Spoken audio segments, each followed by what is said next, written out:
Good evening. Please finish up your conversations. I'd like to call the meeting of the City of West Hollywood City Council to order for Tuesday, January 22nd, 2019. I believe that Nora Belsanti is here tonight. Nora, would you come up and lead us in the Pledge of Allegiance? Yes? Just come on up here with your mom. And she's too shy. Really shy. Oh. All right, well, we won't force it. How about Ms. Stanzler? I think you're going to say some remarks later. You want to come up and lead us in the Pledge of Allegiance? Just like you do at school. Just come up here to the microphone and tell everybody to please stand and put their hands over hearts, all right? Please stand and put your hands over your heart. We'll begin. I pledge allegiance to the flag of the United States of America and to the republic for which it stands, one nation, under God, indivisible, with liberty and justice for all. Thank you. Thank you very much. Ms. City Clerk, may we have the roll call, please? Yes, Councilmember Heilman. Here. Councilmember Horvath. Here. Councilmember Meister. Here. Mayor Pro Tem D'Amico. Yes. Mayor Duran. Present. We have a quorum. Thank you. Let's move to the report of our closed session agendas. Mr. City Attorney, do we have a report from closed session? Thank you, Mayor. Tonight's meeting was called to order at 6 o'clock. There were no public comments on the closed session agenda, no changes to that agenda, and no reportable actions taken in closed session this evening. Thank you, Mayor. Thank you very much. The first order of business is to approve tonight's agenda. Let me ask first staff, do we have any changes to the agenda this evening? We do not. No changes from staff. My colleagues, anybody have any suggested changes? Councilmember Horvath? Thank you, Mayor. I would like to see if we could add items 4A and 4B to the consent agenda. 4A is the parking signage template. Any objection to moving that to consent? Hearing none, we will move that to consent. 4B is the amendment to the agreement for the Hazard Mitigation Grant Program. Any objection to moving that to consent? Hearing none, we will move 4A and 4B to consent. And I'd like to pull item 2X for discussion. 2X is an X-ray? Yes. All right, 2X is being pulled for further discussion. All right, Councilmember Meister, any changes to the agenda? Councilmember Heilman, any changes? I'd like to pull 2J. All right, 2X was the Emergency Fund for Affordable Housing Project brought by Councilmember Meister, and 2J we're pulling, which is the Sunset Trip Entertainment Shuttle Program. We're pulling both of those for further discussion. Mayor Pro Tem D'Amico, any changes? Let me ask you if we can put anything else on consent. What about item 4C, the agreement for 2050 strategic plan? Can that be moved to consent? All right, we have council discussion on that. Item 5A, the community safety response and resources. Can that be moved to consent? We need discussion. I did too. All right, then we'll keep it on our regular session. The only changes we have then are adding 4A and 4B to consent and removing items 2X and 2J from the consent calendar. With that, a motion to approve the agenda as amended would be in order. Moved Horvath, seconded D'Amico. All those in favor signify with an aye. Any opposed with a nay? Ayes have it, 5-0. The agenda for the evening is approved. We will now move to adjournment motions. Are there any names of women or men who have died since the last time the City Council met that we'd like to remember this evening? Councilmember Heilman? Yes, unfortunately, I have 4 of them. I would request that we adjourn in memory of Adina Solomon. She was a longtime aide to former County Supervisor Zev Yaroslavsky. I'd also request that we adjourn in memory of Kay Kaplan. Kay was a longtime volunteer at the Friends of the Library bookstore, along with her husband, Gary Kaplan. She was also a volunteer at the sheriff's station for over 20 years. We lost her right before the first of the year. I would request that we adjourn in memory of Kyo Matsu Simanko, the mother of our longtime friend here in the city of West Hollywood, Annie Simanko. And finally, I'd request that we adjourn in memory of Barbara Yaroslavsky. Barbara was the wife of our former supervisor, Zev Yaroslavsky, but she was a very dedicated and hardworking community leader in her own right. She was involved in numerous volunteer efforts, serving on numerous boards in the state, various nonprofit agencies and organizations, and she will certainly be missed. So I request that we adjourn in memory of all those. Without objection, we shall do so. Councilmember Meister? Thank you. I'd like to adjourn in memory of Lyndia Lowy. Lyndia Lowy was a West Hollywood native and a founding board member of the West Hollywood Preservation Alliance. She passed away on December 30th after a courageous 3-year battle with cancer. Long involved in countywide cultural affairs and historic preservation, Lowy, 69, graduated from Fairfax High School, the University of California at Berkeley, and at George Washington University, where she got her master's. She was a longtime docent at the historic Gamble House in Pasadena, served as WHPA's board secretary, sang with the Hollywood Master Choral, was a member of the City of West Hollywood Women's Advisory Board, and served as B'nai B'rith Western Regional Coordinator. I'd also like to adjourn in memory of Dia DeHaven. She lived on San Vicente Boulevard for over 20 years. She was a neighbor. She was a tireless advocate for her neighborhood's quality of life and for public safety on San Vicente Boulevard, and many community members knew her from her work in Dr. Wes Whedon's office, where she worked for over 35 years. Thank you. Thank you. Without objection, we will do so. Councilmember Horvath? Thank you, Mayor. I first would like to adjourn in memory of Greg Pettis, who is the mayor of Cathedral City. He certainly loved his city. He served with many of us in leadership roles for SCAG, for National League of Cities. He's also a longtime board member for Democratic Municipal Officials, openly LGBT, and proud an advocate for all of our rights, and so I'd like to adjourn in his memory.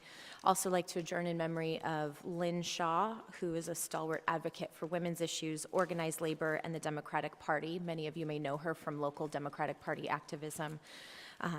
So we'd like to adjourn in her memory as well.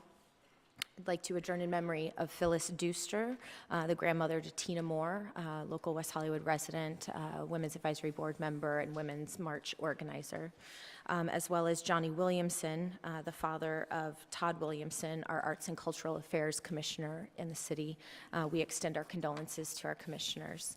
I'd also like to adjourn in memory of Zainab Zuzu Ibrahim, who is the mother of Sahar Andrade, the longtime Women's Leadership Conference presenter and diversity coach for our city.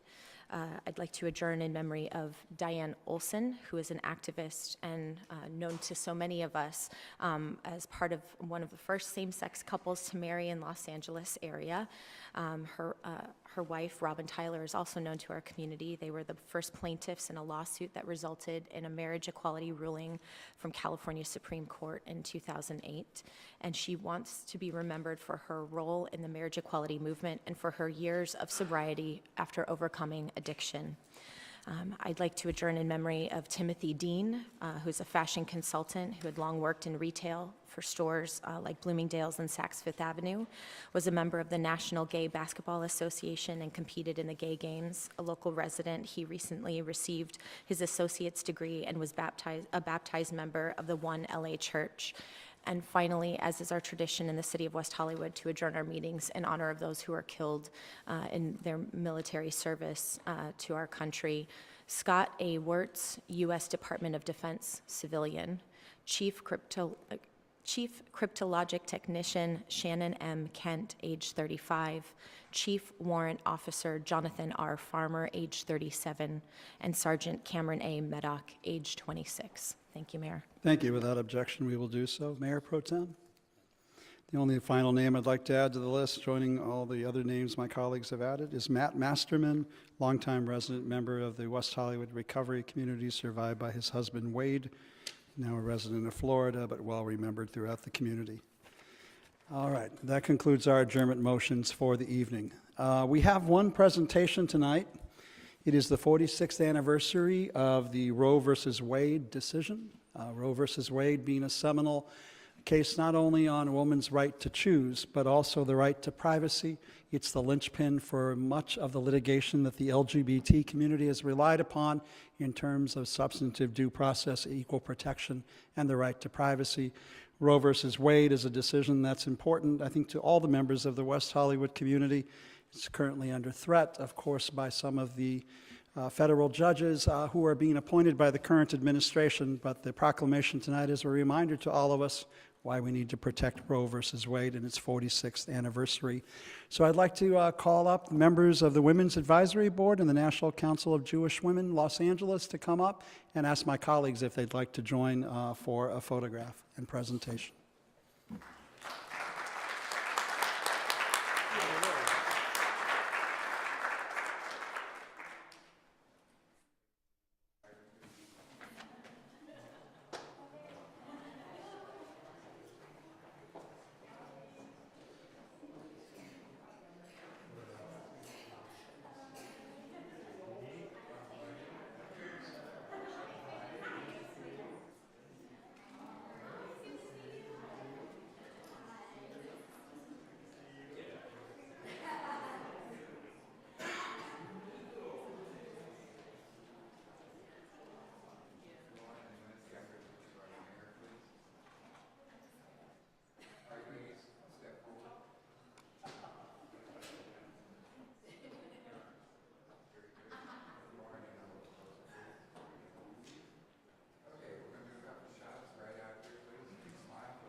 Hi, I'm Selena Vasquez. I'm event chair of this event this year.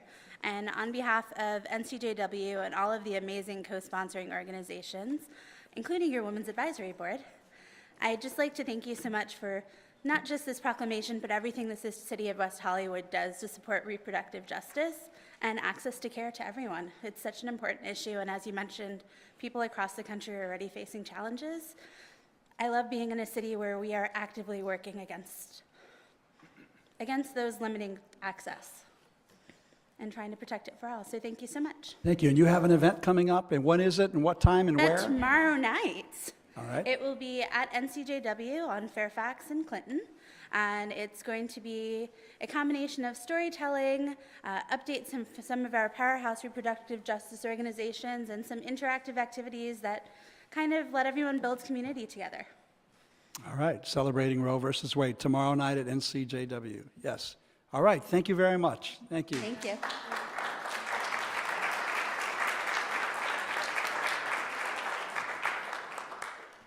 All right, we'll now move to the public comment portion of the City Council meeting.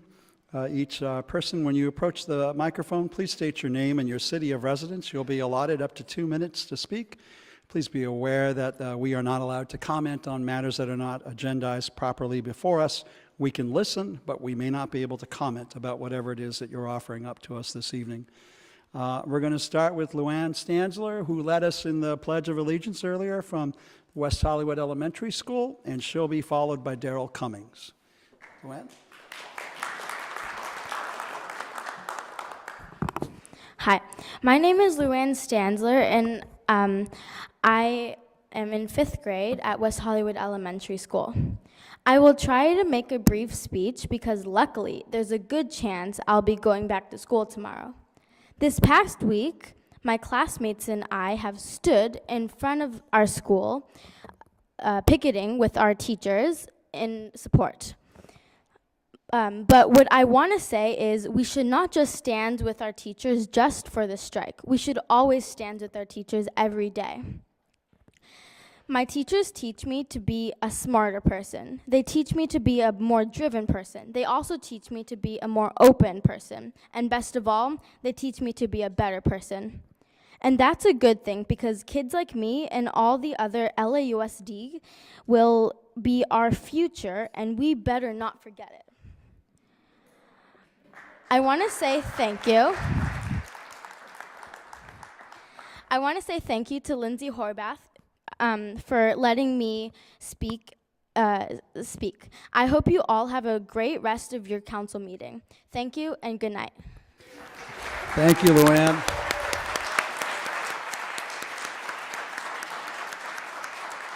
Luann, that was a very good speech. You'd make a very good politician. So come back in 8 years. All right? Grab one of these chairs. Okay? All right. Darrell Cummings to be followed by Catherine Gray. Well, I really don't want to follow that. But Mayor, members of the council, I'm here on behalf of the Los Angeles LGBT Center just to thank you for considering item 2H tonight and for your advocacy work with us and the County of Los Angeles in helping to bring more resources to provide services for people with sexually transmitted infections. And I'd especially like to thank the Human Services staff for David especially for their leadership and help on this issue. So thank you very much. Thank you, Darrell. Catherine Gray to be followed by Amanda Bleich. Catherine Gray. Here with my wife, Deborah. I, too, am in the 5th grade. First of all, I just want to say, I know I've said thank you to some of you, but not all of you, and I just want to thank you for recognizing the passing of my sister at your previous meeting and the written memorial tribute that you gave to me. I can't tell you how much it meant to me and my sister's kids, so it's something we'll cherish forever. It was really kind. I was so moved. Thank you so much. The reason we're here tonight is really to say also, thank you in advance for supporting our She Angels events. The premiere coming up March 31st here at the theater that's on your agenda tonight. We, of course, filmed it here, so we're excited to show it here. And we filmed the finale, 6 episodes. We filmed the finale at the Lapeer. So the after party will be there, and we're just very excited to do this again with the City of West Hollywood. And then also the October 5th Pitch Fest event for the 2nd season, wherein prominent businesswomen will be pitched again by female entrepreneurs, and they'll be getting behind them again with the funding and the mentorship, and will be again following their journeys throughout the year for the 2nd season. So as we launch this online to thousands of viewers and eventually get this for TV distribution, we think it's going to be a great thing for the city, and we're just so grateful to have you behind this pivotal initiative to help the inequities of underfunding of female entrepreneurs. So Mayor and all the council and the ladies that have sponsored this, thank you so much. We appreciate it. Thank you. Amanda Bleich to be followed by Daisy Oi Kimpang from Verizon. Hello, everyone. Good evening. It's a pleasure to be here in January, which is National Human Trafficking Awareness Month. My name is Amanda Bleich, as I think you all know. I'm a resident of the City of West Hollywood and on the Women's Advisory Board. And I'm here to speak about Agenda Item 2Y. I'd like to thank Councilmember Meister for taking this proposal into consideration and presenting it to staff. And in addition, Councilmember Horvath for also supported this item as well. So rather than speaking to the proposed actions included within the agenda item, I'd like to address why West Hollywood, why California, and why now. On July 27, 2017, our former Sheriff Jim McDonald delivered a press conference about a massive sex trafficking ring in plain sight. 13 girls and young women, including a 15-year-old girl, were rescued from one of the largest sex trafficking rings on the West Coast. There was a missing teenage girl, and her disappearance and discovery in a West Hollywood apartment unit led detectives from the Los Angeles Sheriff's Department to a massive human trafficking sex ring that ran across California and into Nevada. Investigators found apartment units were being rented and used as brothels in more than a dozen communities, including Chatsworth, Burbank, Las Vegas, and here in West Hollywood. And there was also another instance in 2018, and as reported in WehoVille, one of our former lieutenants may have been complicit in a human trafficking scheme as well. He was charged with obstructing justice for allegedly tipping off a massage parlor employee about upcoming law enforcement raids in exchange for sexual favors or gifts. It pains me to state that our beloved city of West Hollywood is identified as a destination for human trafficking. I have 20 seconds left. I'd also like to introduce my friend Dawn Schiller, who's an inspiration, who is an advocate, a survivor, wrote The Road Through Wonderland, and was also trafficked here in West Hollywood. So time's really up for human trafficking. We need to stop being complicit as to what is going on in our backyard. Thank you. Thank you very much. Daisy Oyekimpong, to be followed by Alexis Sanchez, followed by Kathy Blavis. Good evening, City Council and Mayor. On behalf of Verizon Wireless, and I'm here on item 2D. Verizon wants to say that we appreciate the city's efforts so far in working with the industry on the ordinance draft standards as well as the master lease agreement. Especially, we do appreciate bifurcating the consideration of the design standards and the master lease agreement from the ordinance to allow the industry to work with staff for needed revisions. We also submitted comments so far to the master lease agreements to staff, and we're looking forward to the discussions later this week with staff on design standards. We thank you for that. However, Verizon still stands behind some of the points first iterated by Verizon Legal Counsel in a letter sent to City Council back in December 17, 2018. The main request being that we are requesting for administrative approval review as opposed to discretionary approval process. As such, we request to defer adoption of this ordinance to allow for continued discourse with the industry so that we can provide West Hollywood with the coverage it needs. Thank you. Thank you. Alexis Sanchez, Kathy Blavis, Steve Martin. Hello, my name is Alexis Sanchez. I'm with the West Hollywood Project. We seek to create a social norm shift to move the LGBT community in West Hollywood away from binge drinking and problem drug use. We do that through various efforts, but a big part of it is our drug and alcohol-free events. The last one was Boom, and I just wanted to thank the council for their support, for their attendance of this drug and alcohol-free New Year's Eve event. It gives people a safe place to be on New Year's Eve when there's just a lot of alcohol-centric programming. I will be delivering a report to council in the coming weeks just of a fiscal impact statement and demographics and stuff like that. And secondly, I have the honor of serving the city on the Transgender Advisory Board, and I wanted to thank the council for their support of the Transgender Day of Visibility event. Oftentimes, I turned on the news this morning, in fact, and the messaging that just keeps coming out of Washington is that, which just seeks to erase transgender people from the public sphere. This last thing with the transgender military ban just really hit close to home. I'm honored to serve the city of West Hollywood, who continues to be on the cutting edge and supports transgender programming. This Transgender Day of Visibility event goes a long way towards empowering trans people within Los Angeles. So just thank you again. Thank you, Alexis. Kathy Blavis, Steve Martin, to be followed by Michael Cintron. Good evening, Kathy Blavis, City of West Hollywood. First of all, this is the first time I've been here since the New Year, so Happy New Year to all the council members, Mayor Duran, and the public. On 2L, the agreement with regard to the streetlights, I just think it would be nice if we kind of revisited the look, the paint job. It just look a little outdated at this point, so it's just a thought. Maybe they could be brought into new century in terms of the look. The other thing I wanted to talk about is public safety and what's going on Vista Street. We've had a lot more incidents of drug use, having to call it block by block, having to call the sheriffs. And one of the buildings on my block has a very unsafe driveway, and I have been in touch with the owner for a number of years to put a gate across the driveway. The long and the short of it is she may or may not have been at the point of actually doing that, but then seismic retrofit came up. So I believe the truth of the matter is she really can't afford to do both.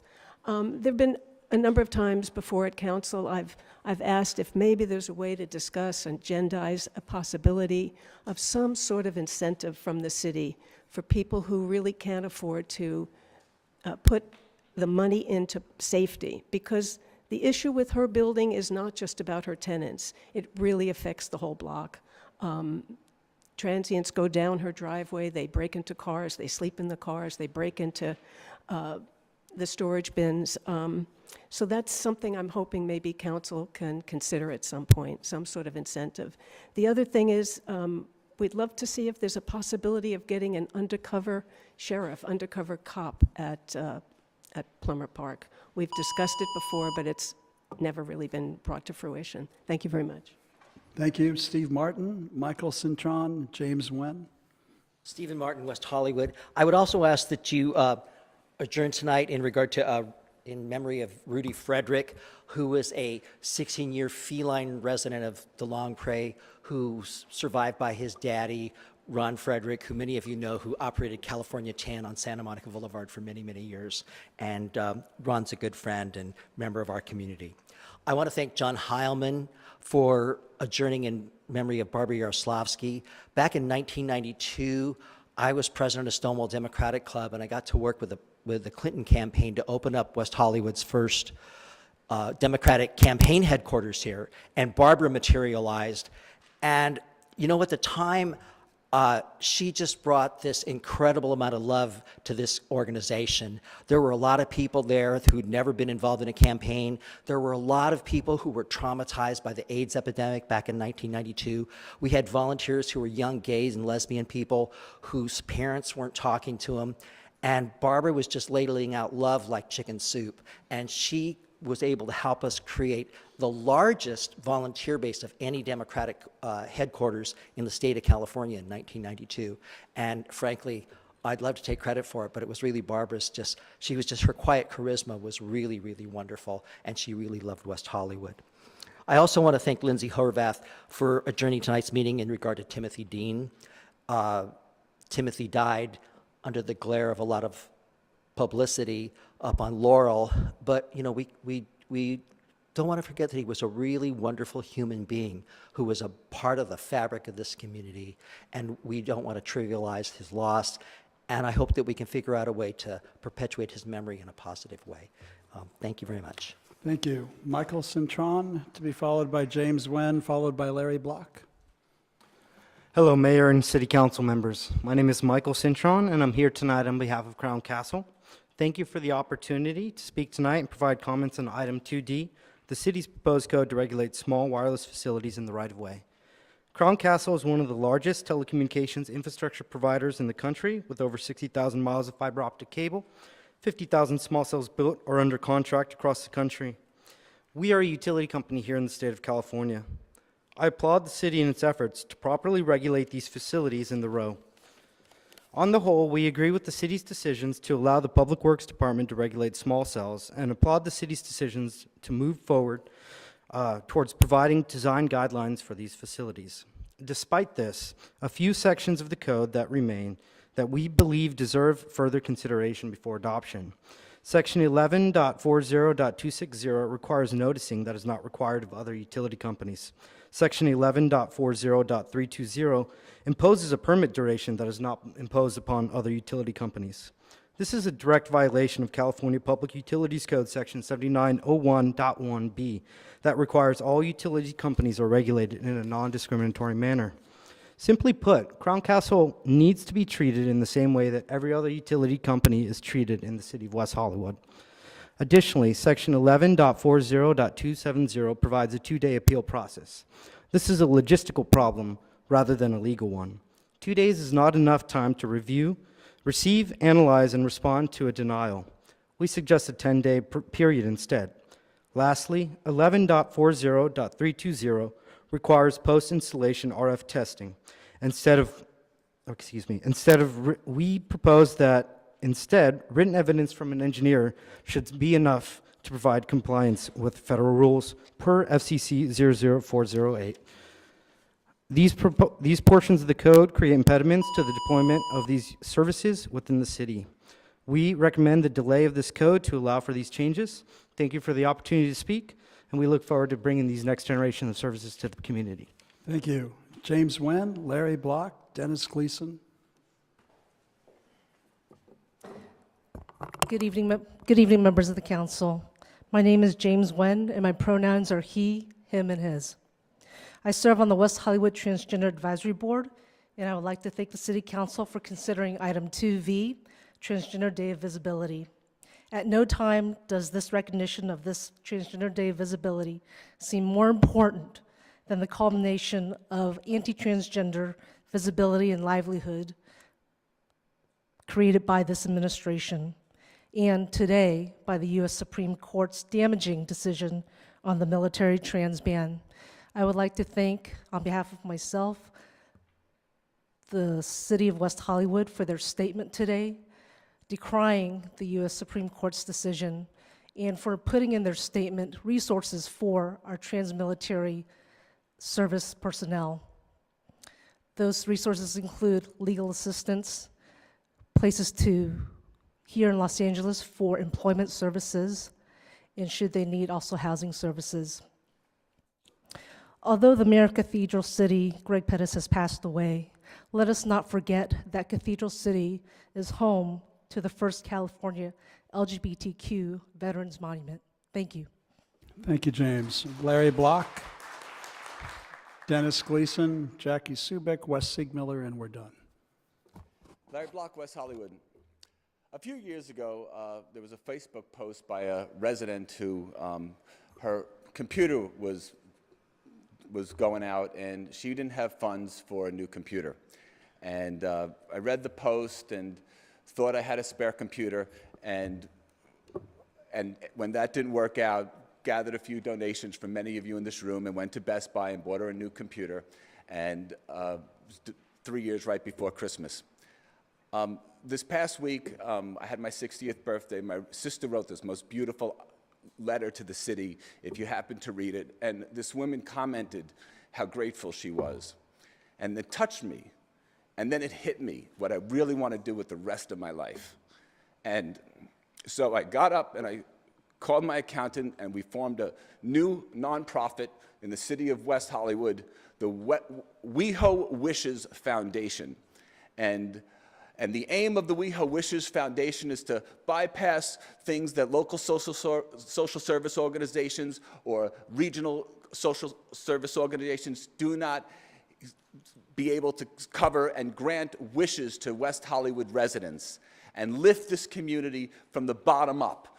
And, well, we can't, grant a new heart or a new brain or courage, but we can start with small dreams and small wishes, and I'm prepared to kickstart this with $100,000 over a period of years.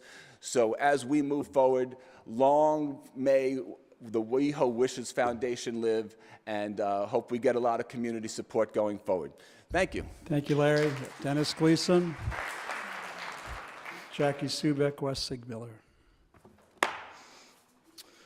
Good afternoon, Mr. Mayor and honorable members. My name is Dennis Gleason. I'm a resident of Hollywood in the city of Los Angeles. I'm here today because 20 blocks from my home, 1,000 feet across my city limits into the city of West Hollywood, a serial killer is using his wealth and privilege to prey on young, homeless black men. His name is Ed Buck, and the stories of at least 12 victims who have come forward describe a man who is absolutely vile.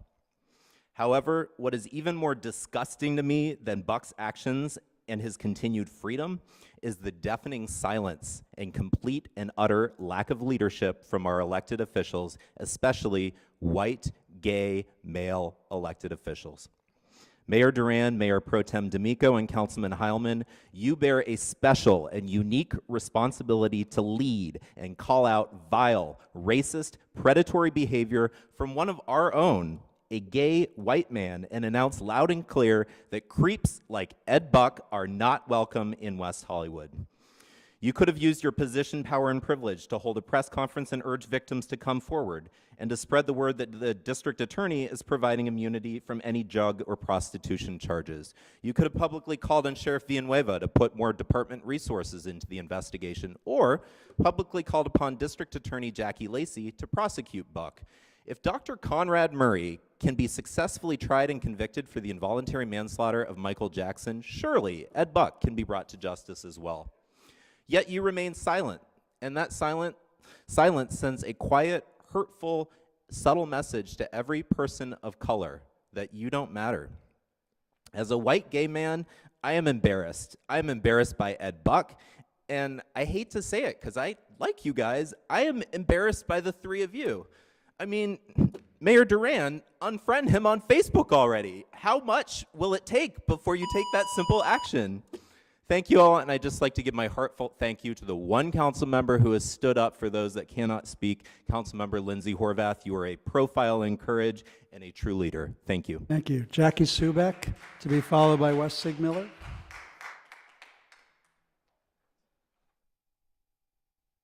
Hi, excuse me. Hi, good evening, everybody. I'm Jackie Subeck, 25-year resident, West Hollywood, and door number 6 company.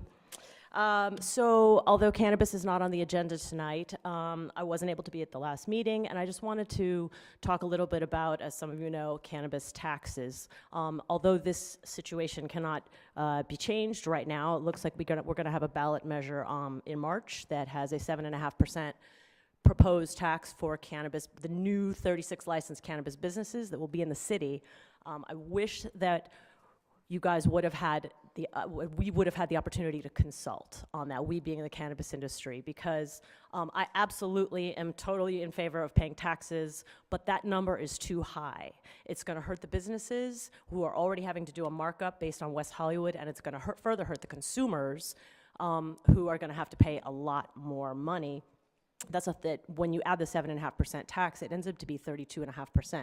So I just wanted to kind of get that out there, that we want to work on this together, but that number is just not the right number. So I'm personally not going to be supporting that particular ballot measure. However, I do support a tax, and I do want to say that if this passes, that I hope that you guys will work with us to figure out the way to implement it. We should look at San Francisco. San Francisco's done a really, really good job so far. They passed a great measure, free medical, no tax for medical, 1 to 5% based on your sales, based on gross proceeds, and they give you a break. They cut you out on the first $500,000 so you can like get your feet up, get going on the businesses. So if it passes, I hope you'll all work with us to kind of figure out the best way to do it, but I just want to say that I'm not in support of a 7.5% tax. Thanks so much.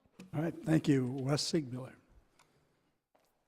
Good evening, Mayor and council members. My name is Wes Sigmiller. I'm here representing Sex Workers Outreach Project LA. I'm also an organizer with Me Too International Los Angeles chapter, and I'm here just to echo some of the comments of the previous speaker to the issue of a public safety crisis in our own backyard, otherwise known as Ed Buck. So just this last weekend, me and other members of the Justice for Jamel Moore team had to go out to the city of West Hollywood on the Strip and hand out information pamphlets or information sheets about this alleged serial killer, alleged serial predator, Ed Buck, to the people that are just, in West Hollywood trying to have a good time. And while this case has, gained some traction in media, people are familiar with it in the neighborhood.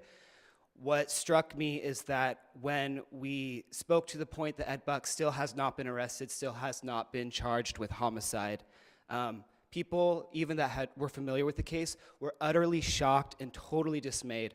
That is unacceptable in a city of West Hollywood that, claims to be a city on a hill, a land of Oz for marginalized people. We have a special responsibility in the city of West Hollywood to address this public health crisis, specifically around the issue that, as it relates to sex workers. West Hollywood, whether we like to admit it or not, benefits from something that can only be defined as a sex tourism industry. We have millions of people coming in here to, enjoy and celebrate this community. And part of that is a sex tourism industry. West Hollywood is profiting off of the backs of people that are engaging in the sex trade, and we need to do better. We can do better. Thank you. Thank you, Wes. And that concludes our public portion of the public comment portion of the meeting. We'll now go to council member comments. Who would like to begin? Councilmember Heilman. I just had a quick comment or question for the city attorney. We did get a couple of public comments on item 2D regarding legal issues. Has your office reviewed it, and are you comfortable with that item, or do you want us to hold it off? Mayor, members of the City Council, we have indeed reviewed the correspondence. We've evaluated it. We continue to recommend that the City Council proceed with the ordinance and second read and adopt it tonight. We don't believe that the comments in any way render the ordinance, or let me put it another way, we do not believe that the ordinance suffers from any invalidity. We are still working with the industry on design standards, and we are comfortable that the ordinance will accomplish the city's objectives. Thank you. Anything else? All right, Councilmember Horvath. Thank you, Mayor. On item 2G, I recall from our last discussion that there was direction from the council to do direct outreach in the community, but I don't see that reflected in this report. I'm happy to be supportive of the item if it does include that direct outreach, but if it doesn't, I'd like to either pull it for further discussion, or if people or I will vote against it, because I think the most important part of doing the community study update is directly communicating with people in the community. So I'm happy to wait to see if that's included in this report and what we're doing, and as long as my colleagues support that, I'm happy to just give that as direction. Is that something you all are supportive of, that I can give that direction, or should I pull it for I'm not clear what your discussion? direction is. To add direct outreach, going and directly communicating with people in their homes, direct contact to members of the community. I think what's outlined here are pop-ups, but as part of the previous discussion, we identified that there are people who live in isolation or can't leave their homes and should benefit from participation in this community study, since it will impact the services they receive. So I just want to make sure we're all comfortable including that. If not, I can pull it, or... I thought it was a multimodal study with various means of outreach to the community. There's a phone study. And it revolves a random And sampling. online. So we're not going to do the direct, okay. Then I think I'll vote against item 2G if we're not going to change what's written in the report. In item 2U, it wasn't explicitly called out in the report, but I'd like to include efforts to engage the Russian-speaking population and our homebound residents through the social workers who are present in our affordable housing buildings. I think they can help facilitate our residents' participation in voting, and if that additional direction is okay with my colleagues, I'd like to add that direction to item 2U. Okay, thank you. I want to give a special thanks to Ivy Bottini and the organizers of her recent event. I thought it was a really fun community conversation, and I appreciate her storytelling and sharing so much of her life. I know she's moving very soon, and we will certainly miss her in our community, and I'm glad we had that opportunity to celebrate her at a community event. I also want to thank the Boom organizers for the New Year's Eve event. It was referenced earlier by Alexis, and I want to thank everybody who participated and made it happen. It is such a special event for our community, and very unique opportunity for people to be able to celebrate New Year's Eve in a safe and welcoming environment. So thank you to everyone who made that possible. I want to also thank the organizers and staff, and including our public safety folks who are going to help us with the homeless count this week. I know that's an important part of how we address issues of homelessness in our community, and I know many members of our community will engage in that process, so I want to thank everyone who's making that possible. And I also want to thank UTLA, LAUSD, and Mayor Garcetti for working hard to get to a resolution so our students can go back to school. I was out there this morning with the teachers and parents, and most importantly, our students of West Hollywood Elementary, and I think you heard from them tonight just how important it is for them to have a school that cares and the resources they need to get a proper education. I thought it was very exciting to hear from them tonight, and I hope they continue to be engaged in the work of our community. And finally, for disclosure of events that I attended to represent the city since our last city council meeting, I participated in the general membership meeting of the LA County Division of the League of California Cities. As part of that meeting, I spoke with the LA County Registrar and with the support of our city clerk's office. We're on a path to becoming an early voting location in the state. New legislation was recently passed to identify different cities to be early voting locations so people can vote in person ahead of the actual voting date. And our city clerk's office is so on top of it and making that happen. So we're on the path to making that happen, which is very exciting, and it will empower not only our residents but people regionally to be able to vote early and have access to vote. I participated on the legislative tour in Sacramento with the California Contract Cities Association, where we were able to make progress on some changes to cannabis policy at the state level, to revisit short-term rental regulation legislation, we participated in housing policy discussion, including with Senator Wiener, to share our thoughts about his interest in changing local policies with regard to housing. And I also participated in the inauguration ceremonies for our new governor, lieutenant governor, insurance commissioner, and controller. And finally, I chaired this year the Transportation, Communication, and Public Works Committee for the California League of Cities. As part of that meeting, we had a rundown from the governor's staff on his legislative agenda for the year.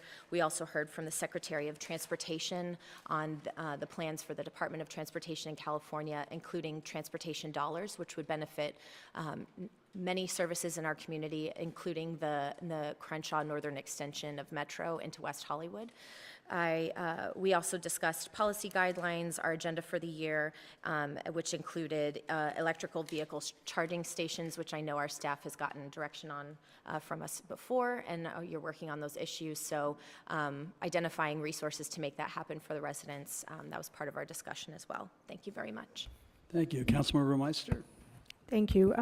I do want to go back to 2G. I think that, and please tell me if I'm wrong, Councilmember Horvath, that you're talking about, we had two items. One was an item I brought forward about housing, helping our seniors with housing issues and doing outreach with them. And also we talked about when the Aging in Place report was brought to us last month, that there should be some kind of supplemental research for our seniors, which might include outreach, going directly to their homes, or making sure that we get responses, to add to the community survey. So maybe our city manager looks like he wants to say something. Talk now or wait till all the council members spoke, and I'll just Okay, respond. so I'm But we willing do to have- discuss that further. You have information in there before that. Okay. Thank you. That's good. All right. Let's see, I'll go back to my comments then. On January is National Slavery and Human Trafficking Prevention Month. Item 2Y directs staff to organize trainings and events to raise awareness for human trafficking issues. I want to thank Amanda Bleish for raising my awareness on this issue, and thank my colleagues for passing that item. Also wanted to mention that I attended both the town hall on Beverly Hills water rate adjustments and the Beverly Hills council meeting where the new rates were approved. The good news is that the water meters will be at the same rates for West Hollywood as our counterparts in Beverly Hills, and the rate difference between Beverly Hills and West Hollywood is a little bit smaller. But for an average residence, we're looking at about a 16% difference, and for businesses, a 13% difference compared to the 25% surcharge that existed before. While this is movement in a positive direction, West Hollywood still has questions and concerns about some of the costs being included in the rates, and so that is still an open issue. Also want to mention that I stopped by the Winter Ball event at Fiesta Hall, and I just want to thank staff for putting on just an incredible, it was really an incredible event. Whoever did the decorations should be decorated. And then on item 2H, which is the year-end social services, I just want to mention that if we do have unspent funds, we may want to consider, I know we have, and I'm not sure if we still do it, but we used to give money for loans to people or money to help them stay in their homes if they were having issues paying the rent. And so what I would like to see is to ask the Human Services Commission to look at providing money for housing for federal employees who may not be receiving a paycheck. Thank you.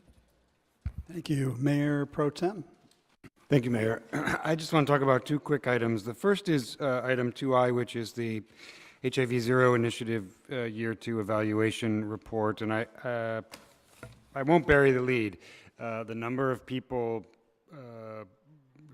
transitioning to stage 3 AIDS or becoming HIV infected continues to go down, and our HIV Zero efforts are in fact quite successful. And really, I think that's due in large part to the extraordinary work of our social service agencies, Daryl and others who've come forward, my colleagues, and of course David Juni, Derek Murray, and Corey Roskin, your decades of commitment to stopping the transmission of HIV and helping people who are HIV positive is so extraordinary. I know you are, and I am committed to leaving this world AIDS-free. And as big an idea as that is, it's got to start in places like this city doing exactly the kinds of things that we're doing. And a special thank you to my colleague, John Duran. He and I worked on this issue and several other items 4 and 5 years ago around HIV and stopping the spread. And I think it's working, John, and I'm just super extraordinarily happy about that. And yeah, for sure, right? And then finally, I want to say a big thank you to Dimitri and Richard Garland and Walter Davis regarding the neighborhood test traffic calming treatments of item 2T. They're temporary. We will hear immediately if they're good or not. Immediately, because that's how our residents are, and I just want to thank you very much for getting these on the agenda and getting these part of our sort of regular course of business now, because I think as our traffic is changing, we need to be as flexible and willing to change as well. And I just want to thank all three of you and my colleagues for moving this item forward. Thank you very much, Mayor. Thank you. Just have a few announcements. Actually, my colleagues, I neglected to ask that we adjourn in memory of Stuart Shaleg, who was a volunteer at the Sheriff's Department for the past 15 years. He passed away on January 19th, and I forgot to mention him earlier, so without objection, we'll add Stuart Shaleg to the adjournment list. I have a few meetings to report on. January 3rd, I attended the LA County City Selection Committee, which requires a majority of the 88 cities in the county to come together, and of course, we didn't get a quorum. Hopefully, we'll get a quorum at the next meeting. But it'll happen, and I'll report back after that. January 9th, I participated in a public discussion called Children of Harvey Milk regarding LGBT elected officials. January 12th, I spoke at the Safe Cities Forum on the transgender urban experience and got to speak about some of the things that we do here in West Hollywood. And then finally, I want to remind people that January the 29th, next week, we are having a city council candidate forum for those candidates that are in the upcoming election, including 3 of my colleagues here who are probably too humble to mention it, but they, along with their challengers, will all be there January 29th if you want to either tune in or come here to the city council chambers to watch the candidates debate. Finally, I wanted to thank you, Councilmember Meister, for bringing up the issue regarding federal workers. I actually asked our human services staff to prepare a list for me this evening of resources that are available for any federal workers who are residents in the city of West Hollywood. If you are a federal worker, it appears that we don't know how long the current Trump government shutdown is going to continue, and we will have to make do. And we fortunately have a very effective social safety net here in the city of West Hollywood when people are in need. So if you're in need of free groceries, Jewish Family Services SOVA Community Food and Resource Program has free groceries available for federal workers down on Pico Boulevard. If you're in need of money, Jewish Free Loan has interest-free loans available if you are a federal worker. JVS, Southern California WeHo Works, has employment services available for West Hollywood community members who are seeking temporary or permanent employment opportunities, and that happens here at the library.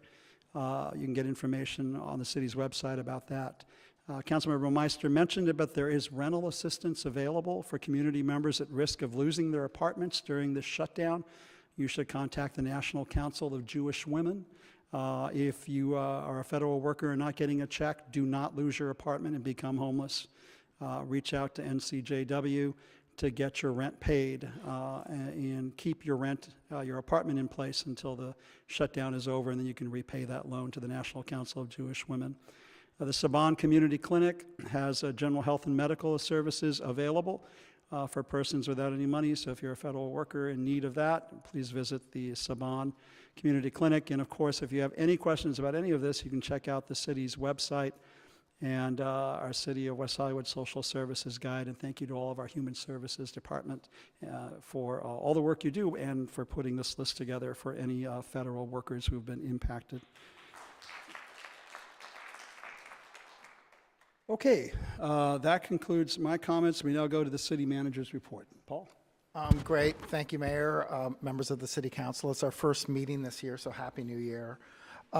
Just a couple of announcements. One, Human Services and Rent Stabilization. We do an annual community conversation on housing. The city's hosting 2 community conversations. One is Wednesday, January 23rd, 7 p.m. at West Hollywood Library. Also Tuesday, January 29th at 7 p.m. at West Hollywood Park. This is an opportunity to hear from our staff and also share ideas on ways we could advance our housing conversation. In regards to item 2J, which was update on the Sunset Strip shuttle, Councilmember Heilman and I texted. The questions he had were procedural, and we're going to meet with him at a later date. So if it's okay with the council, we'll add that one back to consent. So we'll put 2J back on the consent calendar then, without objection? Okay. It'll return to the consent calendar. For item 2G, regarding the community update, the study, staff is working to make sure that we do get input from our residents, especially isolated seniors. We will do programs at our HUD buildings. We're also working with a group, Seniors in Action. They're also helping us identify folks who are not able to attend meetings and show up at some of the pop-ups. I don't know if that necessarily answers Councilmember Horvath's questions.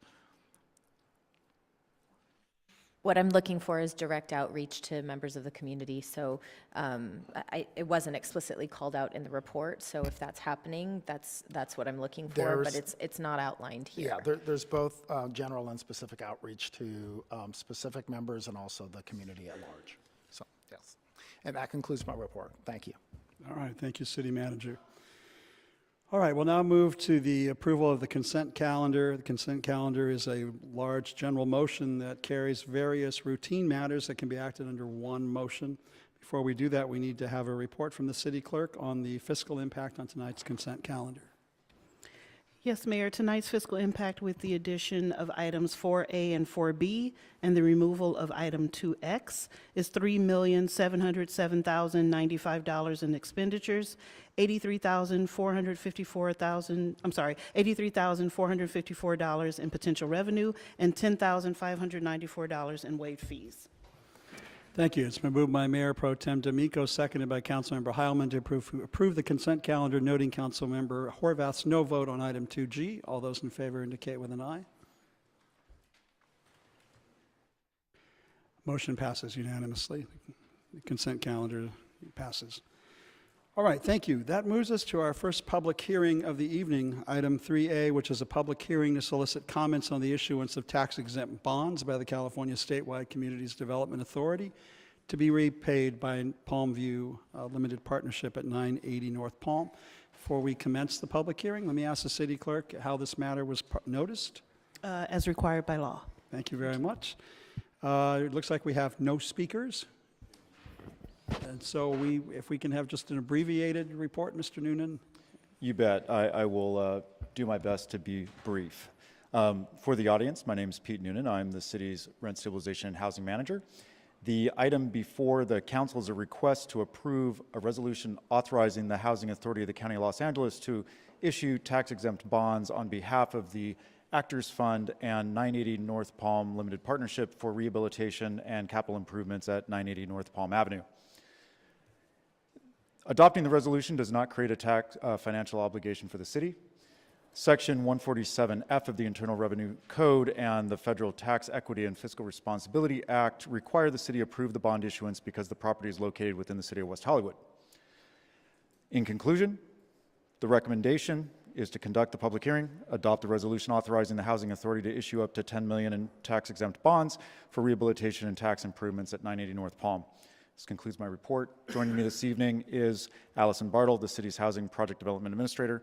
We also have Keith McNutt, Director of the Western Region of the Actors Fund with us, and Ryan Mosley with the Housing Authority of the County of Los Angeles. We're available for your questions. Any questions for Mr. Noonan or any other staff member? If not, a motion to close the public hearing and approve the item would be in order. Moved by Mayor Pro Tem D'Amico, seconded by Heilman. All those in favor indicate with an aye. The item passes 5-0. Thank you, Mr. Noonan. All right, that moves us to item 3B, our second public hearing of the evening, which is policies to address residential parking concerns. To begin the hearing, let's ask the city clerk how this matter was noticed. As required by law. Thank you very much. It appears that we have some citizen position slips only, but no speakers. How many position slips you got? 2. All right, who are they and what do they say? The following people wanted to express their support for the recommended item: Kathy Blavis and Stephanie Harker. All right, thank you, Stephanie and Kathy. All right, so we'll have an abbreviated report on this, and who will be presenting? All right. Is your microphone on? I don't think we can hear you. At the October 16, 2017 council meeting, City Council directed staff to develop policies to address parking shortages in residential neighborhoods. The item presented tonight recommends offering residents a permit to park overnight in the Kings Road parking structure, Spalding Lot, and La Jolla lots for a rate of $9 per quarter, and staff is available to answer any questions. Thank you very much. We have no other speakers on this item. We do have some council member comments and questions. Councilmember Horvath. Thank you. I just have 2 questions. First, how will residents be noticed about this opportunity? I just encountered a resident on Harper this past week who wasn't aware of this opportunity. So. It'll be on our website under the parking. Okay, so people have to go to the website to find that out? Yes, and I can work with the communications department to put out a press release as well. That'd be great. Thank you. And I know that this was part of the initiatives that Mayor Duran and our previous mayor, when John Heilman was mayor, brought forward in terms of parking resources. Are there other continued plans to identify parking resources beyond this action tonight? Yes, we're going to continue to look at things to see how we can help residents with parking. Okay. All right. Thank you. Thank you. Councilmember Meister? Yeah, thank you. I just wanted to check, so the fee that is being charged, that's equivalent to if they did it annually, that would be equivalent to a parking permit Just in about, a residential yes. neighborhood? Yes, so a guest permit is $33 a year. This comes out to $36. We cut as close as we could and still keep it Yeah. a reasonable number. And it's a lot better than what you had in the report before you pulled it Originally, the yes, last it time. is. Yeah, that's great. I might suggest that you also send a notice to landlords, to property owners who have apartment buildings. Okay. Thank you. Thank you. Councilmember Heilman? Yes, just a technical question. In the staff report, it doesn't specify that these permits, I think in the staff report, it doesn't specify that these are limited to residents.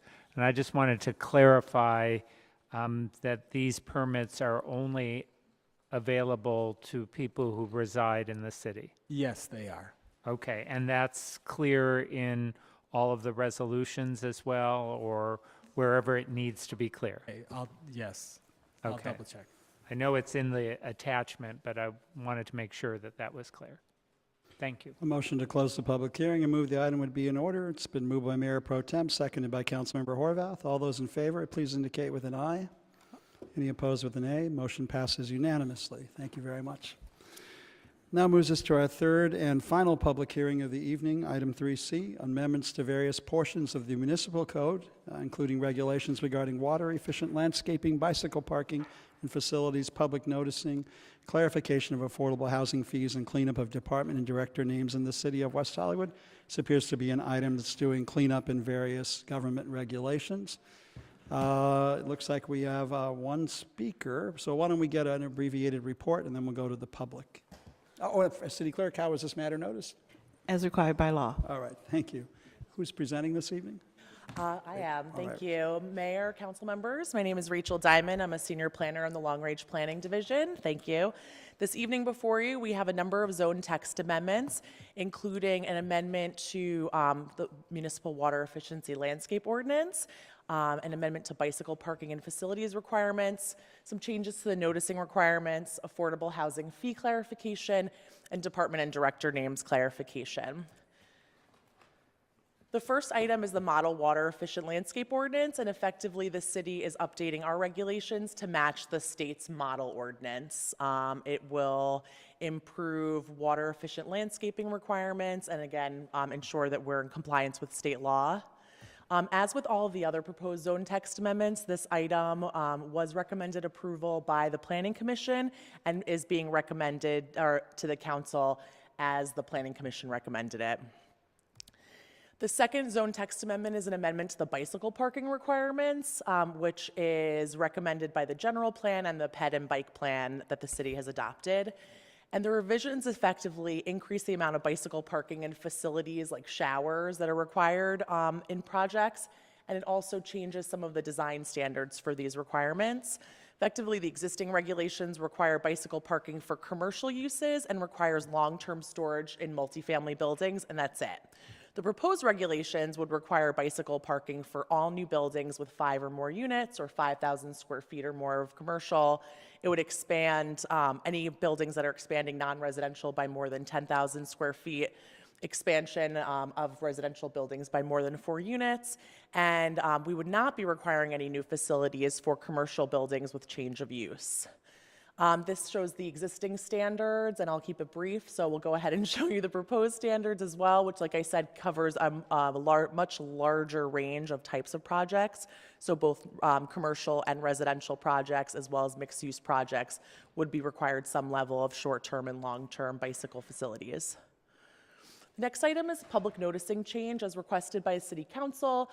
Staff is recommending approval of an item to amend the public noticing requirements, which would effectively extend the review period for director-approved projects. Today, there's a 10-day review period, and the proposal would require a 28-day review period, which includes the amount of time that the sign needs to be posted on the site. So it would give people more time to understand that a project is happening, provide comment, and gives the director more time to review. And the last item is, or sorry, second to last item, is a change to affordable housing fees. After a court case related to 616 Croft Avenue, the city realized there was a little bit of confusion about the types of fees related to affordable housing. So effectively, the revisions really just clarify that there are 2 fees, affordable housing in lieu fee and the affordable housing impact fee, and clarify where each of them is required. It doesn't have any substantial change to actually how those fees are delivered. And the actual last zone text amendment is really just a clarification of the updated organizational chart at the city. So you can see in this updated organizational chart that a number of new divisions were created, and there were some name changes to divisions and departments. So this ordinance would ultimately change the zoning ordinance and any reference to directors and departments so that they can be in line with that organizational chart. And with that, I will open it up to any questions. Thank you. Thank you, Ms. Diamond. Let's go to the public. First, we have one speaker, Kevin Burton, who I assume wants to talk about bicycles, and if you come up here and talk about water, I will be shocked. Good evening, Council. I'm Kevin Burton, resident of West Hollywood, and I do want to speak on the zone text amendment concerning bicycle parking and facilities. Firstly, I'm pleased to see that this is coming before Council. It was first recommended by the Bicycle Task Force and came to the Transportation Commission in 2012. So it's been stewing for a long time. It's nice to see implementation of another one of the task force recommendations. Thanks to staff for bringing it forward.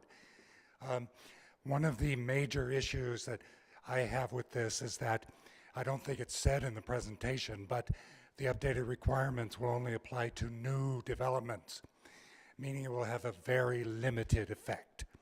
And I would personally like to see this zoning text ordinance apply to all existing buildings, residential and business, then that would have a significant effect.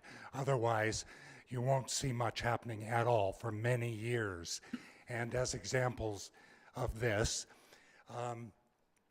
the residential buildings at the moment, there are some large residential buildings where, as council knows, more and more people are jettisoning their cars, using Lyft and Uber and so forth, and many of the larger residential buildings forbid people parking their bikes, which they're now getting in their empty parking place in the garage. I think the zone text amendment should forbid that kind of practice. Secondly, relaying from the Bicycle Coalition, it would be helpful if for those businesses or residential buildings that want to exceed the minimum requirements, if they were allowed to have a smaller requirement for vehicle parking. Thirdly, as someone who comes to meetings at City Council, it would be really nice if City would see fit to install a bike rack out of the rain. The only racks now are on Santa Monica Boulevard in the pouring rain, all the spray from all the vehicles. And just one rack in the back would be helpful. Thank you. Thank you, Kevin. All right, that concludes the public portion of this item. We'll now go to councilmember questions and comments. Councilmember Horvath. Thank you, Mayor.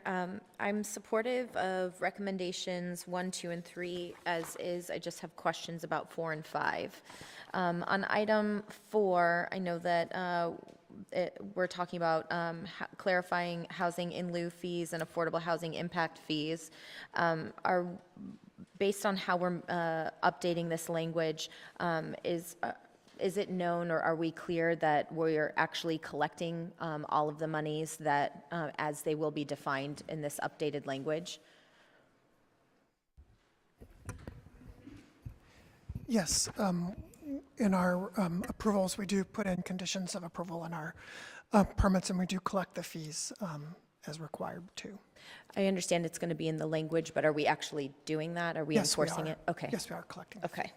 And with item 5, I had a couple of questions, or recommendation 5, I'm sorry.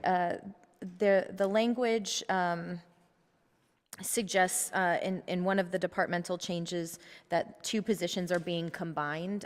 I wasn't sure if it was a typo or actually a position being combined, but the 2 different things were becoming planning and services director. So could you clarify if that's correct or how that's working? Sure. So generally, each title will have mention of a director, and it references different directors throughout the city. And specifically in the zoning ordinance, there was reference to the planning manager. Ultimately, that was changed as well to be planning and development services manager, who can then delegate that as they see fit to a planning manager, director, excuse me. The director can delegate to a planning manager. So both of those positions are becoming one position? At the city itself, there's still 2 separate positions. There's a director of the department and a planning manager. But for the purposes of the zoning ordinance, to clarify, we kept it at the director level. So the person still exists, but the power remains at the director level. Okay, I'm going to read the language to see if I understand that answer. I wasn't clear from what's in the report what part of human services is now going to economic development. So anything that's related to special events, there was a previous reference to human services, and those are all going to economic development. Understood. Okay, thank you. In attachment E, sections 13, 16, 18, 21, and 27. All of those refer to urban design, and it seems to me that since we are creating this new, I see in the org chart, we do have reference to that new design studio. It seems those duties would be better served in that design studio rather than under planning, which is how I think it's currently written. So I wanted you to talk a little bit about why it wasn't going to that studio, or if we could make the change for those responsibilities to go to that studio.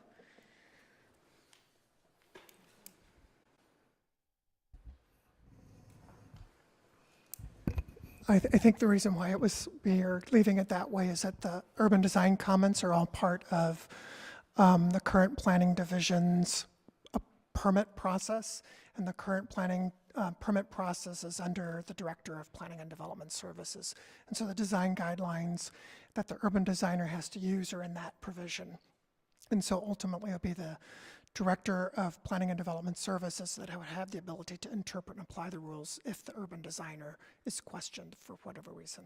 So all of these duties will be the responsibility of that design studio? Yes. Okay, which ultimately reports to community services. Okay, right. so I just think maybe even explicitly calling that out, that those sections will be duties to that studio, ultimately reporting to whomever, but I think those duties are some of what we're trying to get addressed with that new, studio is, I guess, what it's called. And then with reference to that org chart that you did show, I noticed in the blue bubble that the title is different. It now says Capital Projects in Urban Design, and I don't think that's how it was noticed to the public, and I don't know if that's an old draft or. It is an old draft of the chart. Okay, It's so not what reflective is of the name. current title? It's City Architect and Urban Design Manager. Okay, great, thank you. Those are my questions. Thank you very much. Thank you, Councilmember Meister. Yeah, thank you. Yeah, I agree that anything that has to do with mass and scale and aesthetics, there's also reference to exemplary design, who handles that, height, rooftop, facade, height measurement. These are all things that we've now referred to the urban design and architecture studio manager, and I think it should be in our zone text amendment, so there's no confusion about that. So if you feel that this part of the ZTA should be pulled until this is redone so that we can see what it looks like, I would prefer that.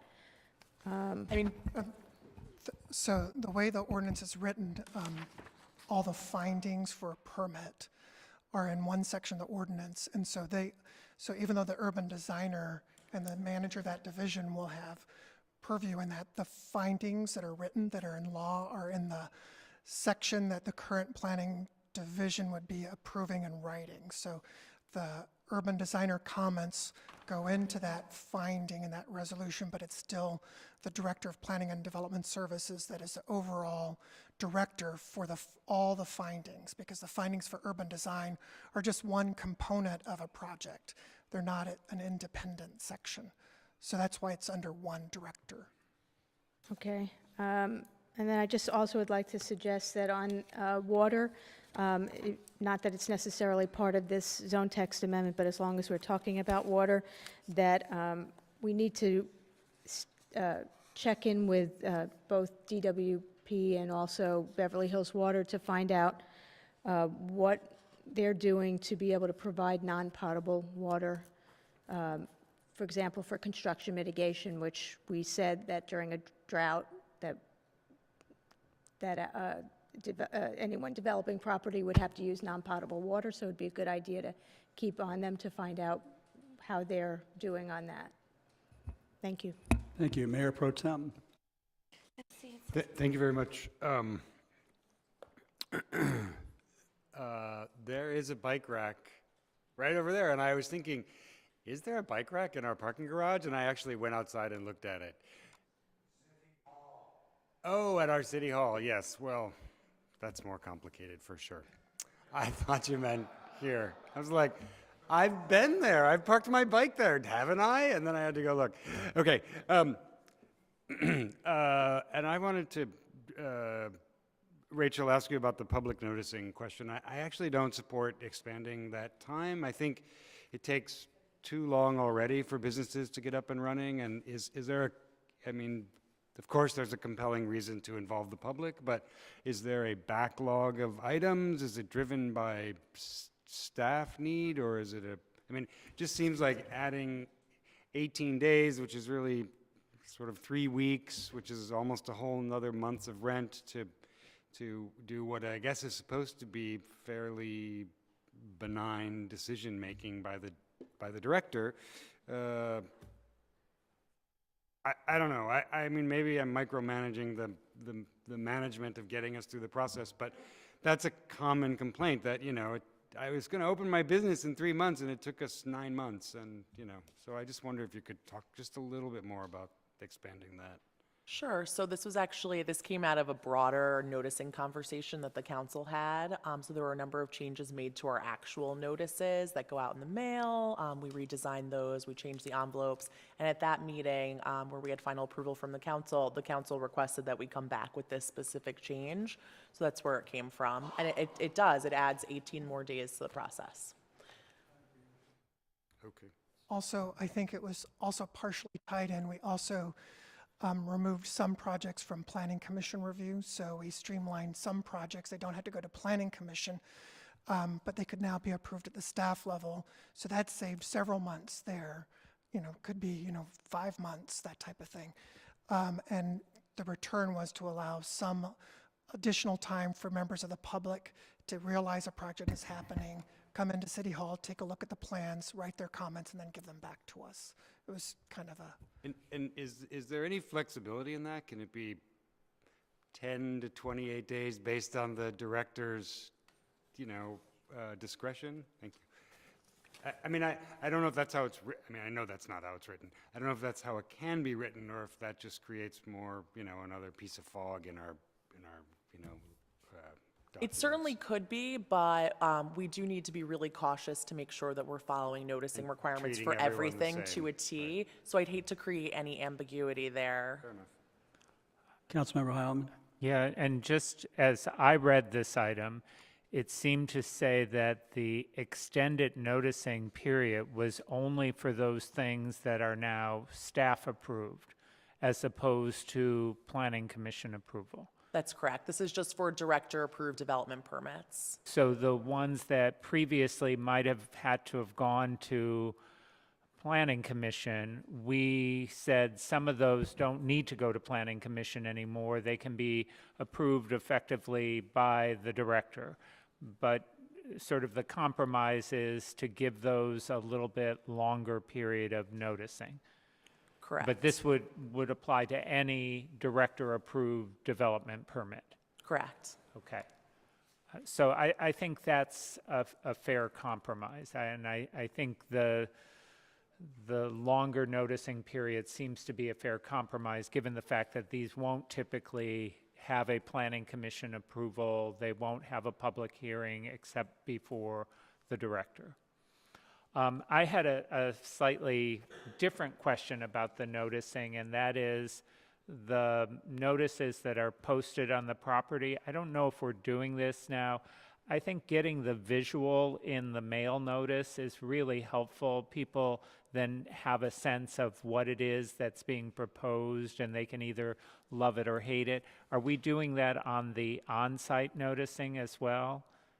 The on-site noticing does include that rendering. Okay, great. Thank you. Councilmember Horvath, you have a motion. I wanted to move staff's recommendation on all items with the title change in the org chart we discussed in item 5, as well as sections 13, 16, 18, 21, and 27 having the reference to the design studio work plan. And that's my motion. I think I want to second that, but I want to clarify something, because as I read the ordinance, it was about who has the approval authority. There are a lot of people who have input into it, but the person who has the approval authority is the director or the planning director. So I'm comfortable with that being approval authority, but what I'm trying to make sure is there is explicit language that those responsibilities are part of that design studio, that we just add language that the design studio is actually doing that work. So do we need to then add language that the transportation review is somebody separate and that all of the other review that goes into a planning permit? I mean, it seems strange. I understand your desire to make sure that that design studio is appropriately recognized and utilized, but from my understanding from staff, there's a lot of different components to a permit that's issued, and why spell out that category and not all the others? I mean, some have to get review from public safety and fire, et cetera, but that isn't spelled out here. Am I reading this wrong, or? That's correct. We send all of the current planning projects are reviewed by our engineering department, the housing department, fire, the LA County Fire. So all the various departments at City Hall that review current planning projects participate in this review, and they provide comments to current planning. And so it's the current planning and ultimately the Planning and Development Services Director that has ultimate authority on the findings that are made for the approval of those projects. So is there another place where those responsibilities are explicitly spelled out and assigned to that studio? Because that's what I'm looking for, is concrete language to make sure those responsibilities will be addressed by that studio, not just that these particular items won't be bypassed and go directly to who it's identifying in this language. I don't think the zoning ordinance specifically identifies what departments or divisions are reviewing everything specifically, other than through who's making the approval authority. And so that's the approval authority is the department, the Director of Planning and Development Services. The ordinance doesn't say that all public right-of-way things are reviewed by the engineering department. I'm wondering if it might make sense to bring back a separate item to clarify what the purview is of the new design studio, and if it needs to be in this ordinance, it can be, we can amend it, but that may be a better way of addressing that issue. That's fine. I just think we should explicitly call out what is going to happen there, and I think these responsibilities are specifically some of the things we'd like to be handled there. Sure. Councilmember Horvath has made a motion. There's not a second at this point. Anybody wish to second the motion? It's been moved and seconded by Meister. I just want to comment that I intended to vote no on item C, also for the reasons stated by the Mayor Pro Tem. But I'm counting votes unless there's the third vote that agrees that we shouldn't expand the days. Do you want to pull that for separate vote? Only if there's a third person that agrees with D'Amico and I. If there's not a third person, it doesn't make any sense. Well, we're doing this all as a group. Yeah, I thought you might want to vote for some of these items and not. Okay. Unless there's a third voice that says, me too, no sense in doing that. All right, it's been moved and seconded. All those in favor of approving the item? Oh, I'm sorry. Just to clarify, Lindsay, I think you withdrew your additions to the design studio, those references. Yes, we're going to have they're going to bring back an item that explicitly outlines the responsibilities. Just wanted to clarify that. All right, thank you. It's been moved and seconded. All those in favor of the motion, please indicate with an aye. Any opposed with a nay? Mayor? Yes, ma'am. I have a question. So we're moving all of the recommended items, including the revisions to the org chart? The Yes. title the title was listed incorrectly in that one piece. And everything else stays the same? Yes, Okay. and we're going to get an item back from staff that outlines the responsibilities of that team. Okay. I'm sorry, Mayor Duran and Mayor D'Amico, Mayor Pro Tem D'Amico, do you want to be noted no on C, or are you going to vote? Can I do that? I would like to note that. I just didn't want to have to vote against the whole motion. You can do Okay, that. I'll vote no on C. Okay. All righty. Okay. C was the noticing requirements.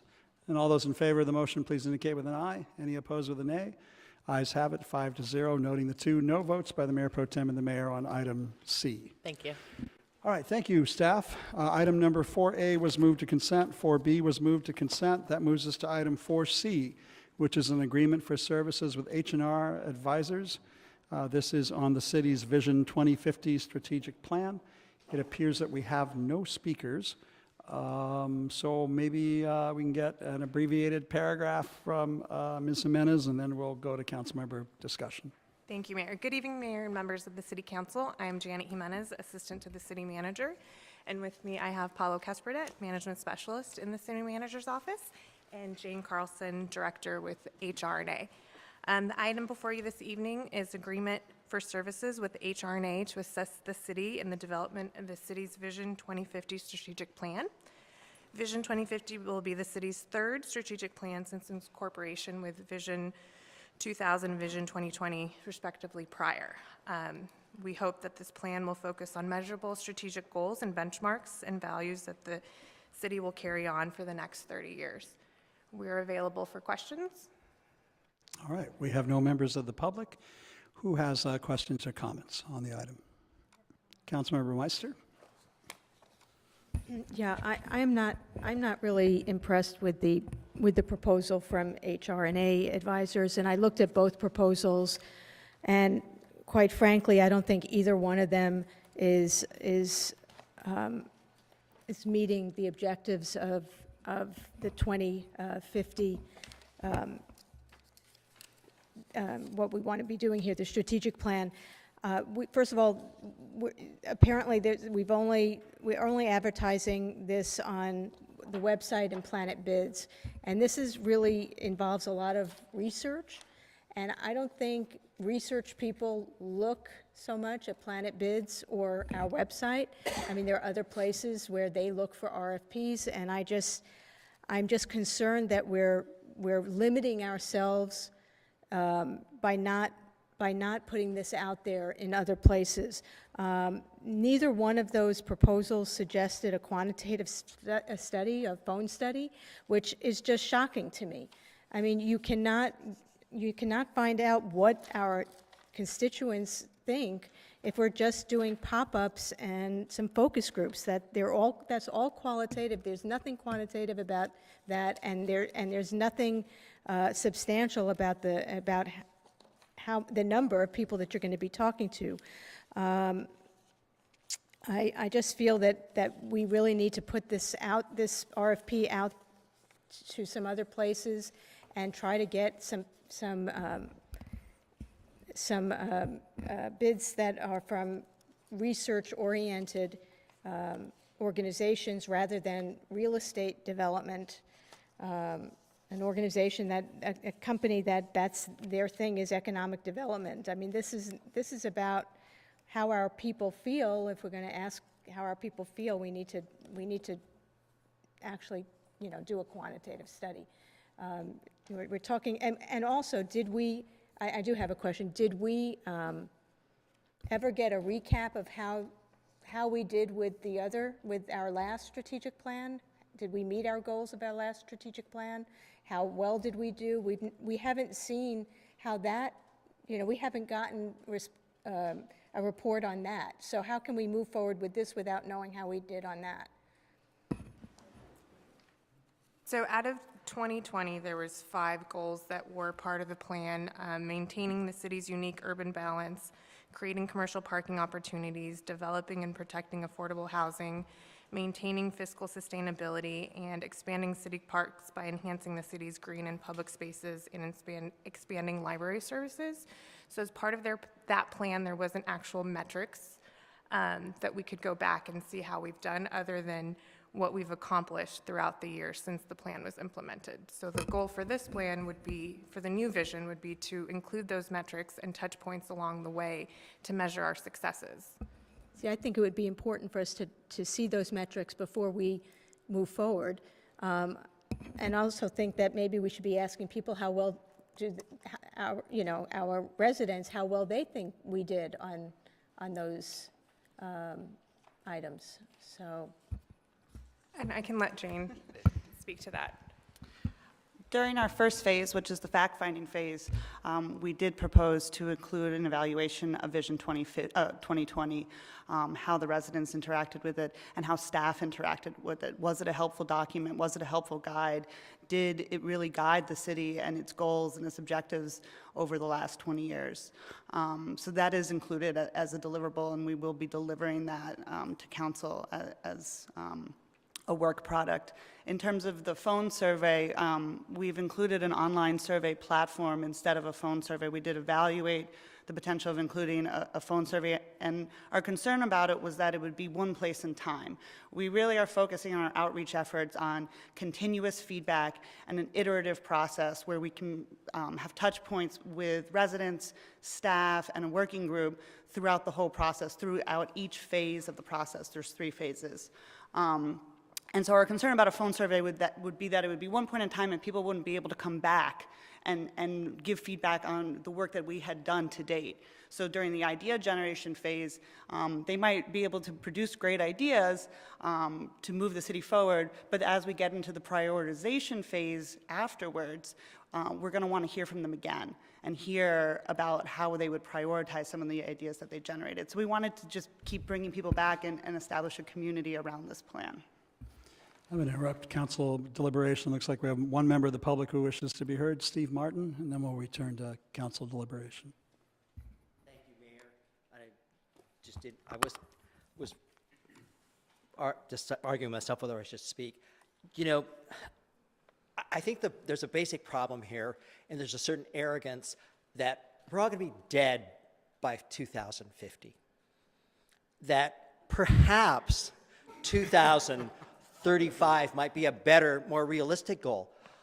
In 1984, if we decided to do a 30-year plan, it wouldn't have made any sense. Look at how many, well, I would ask John Heilman, how many changes have we seen in 35 years?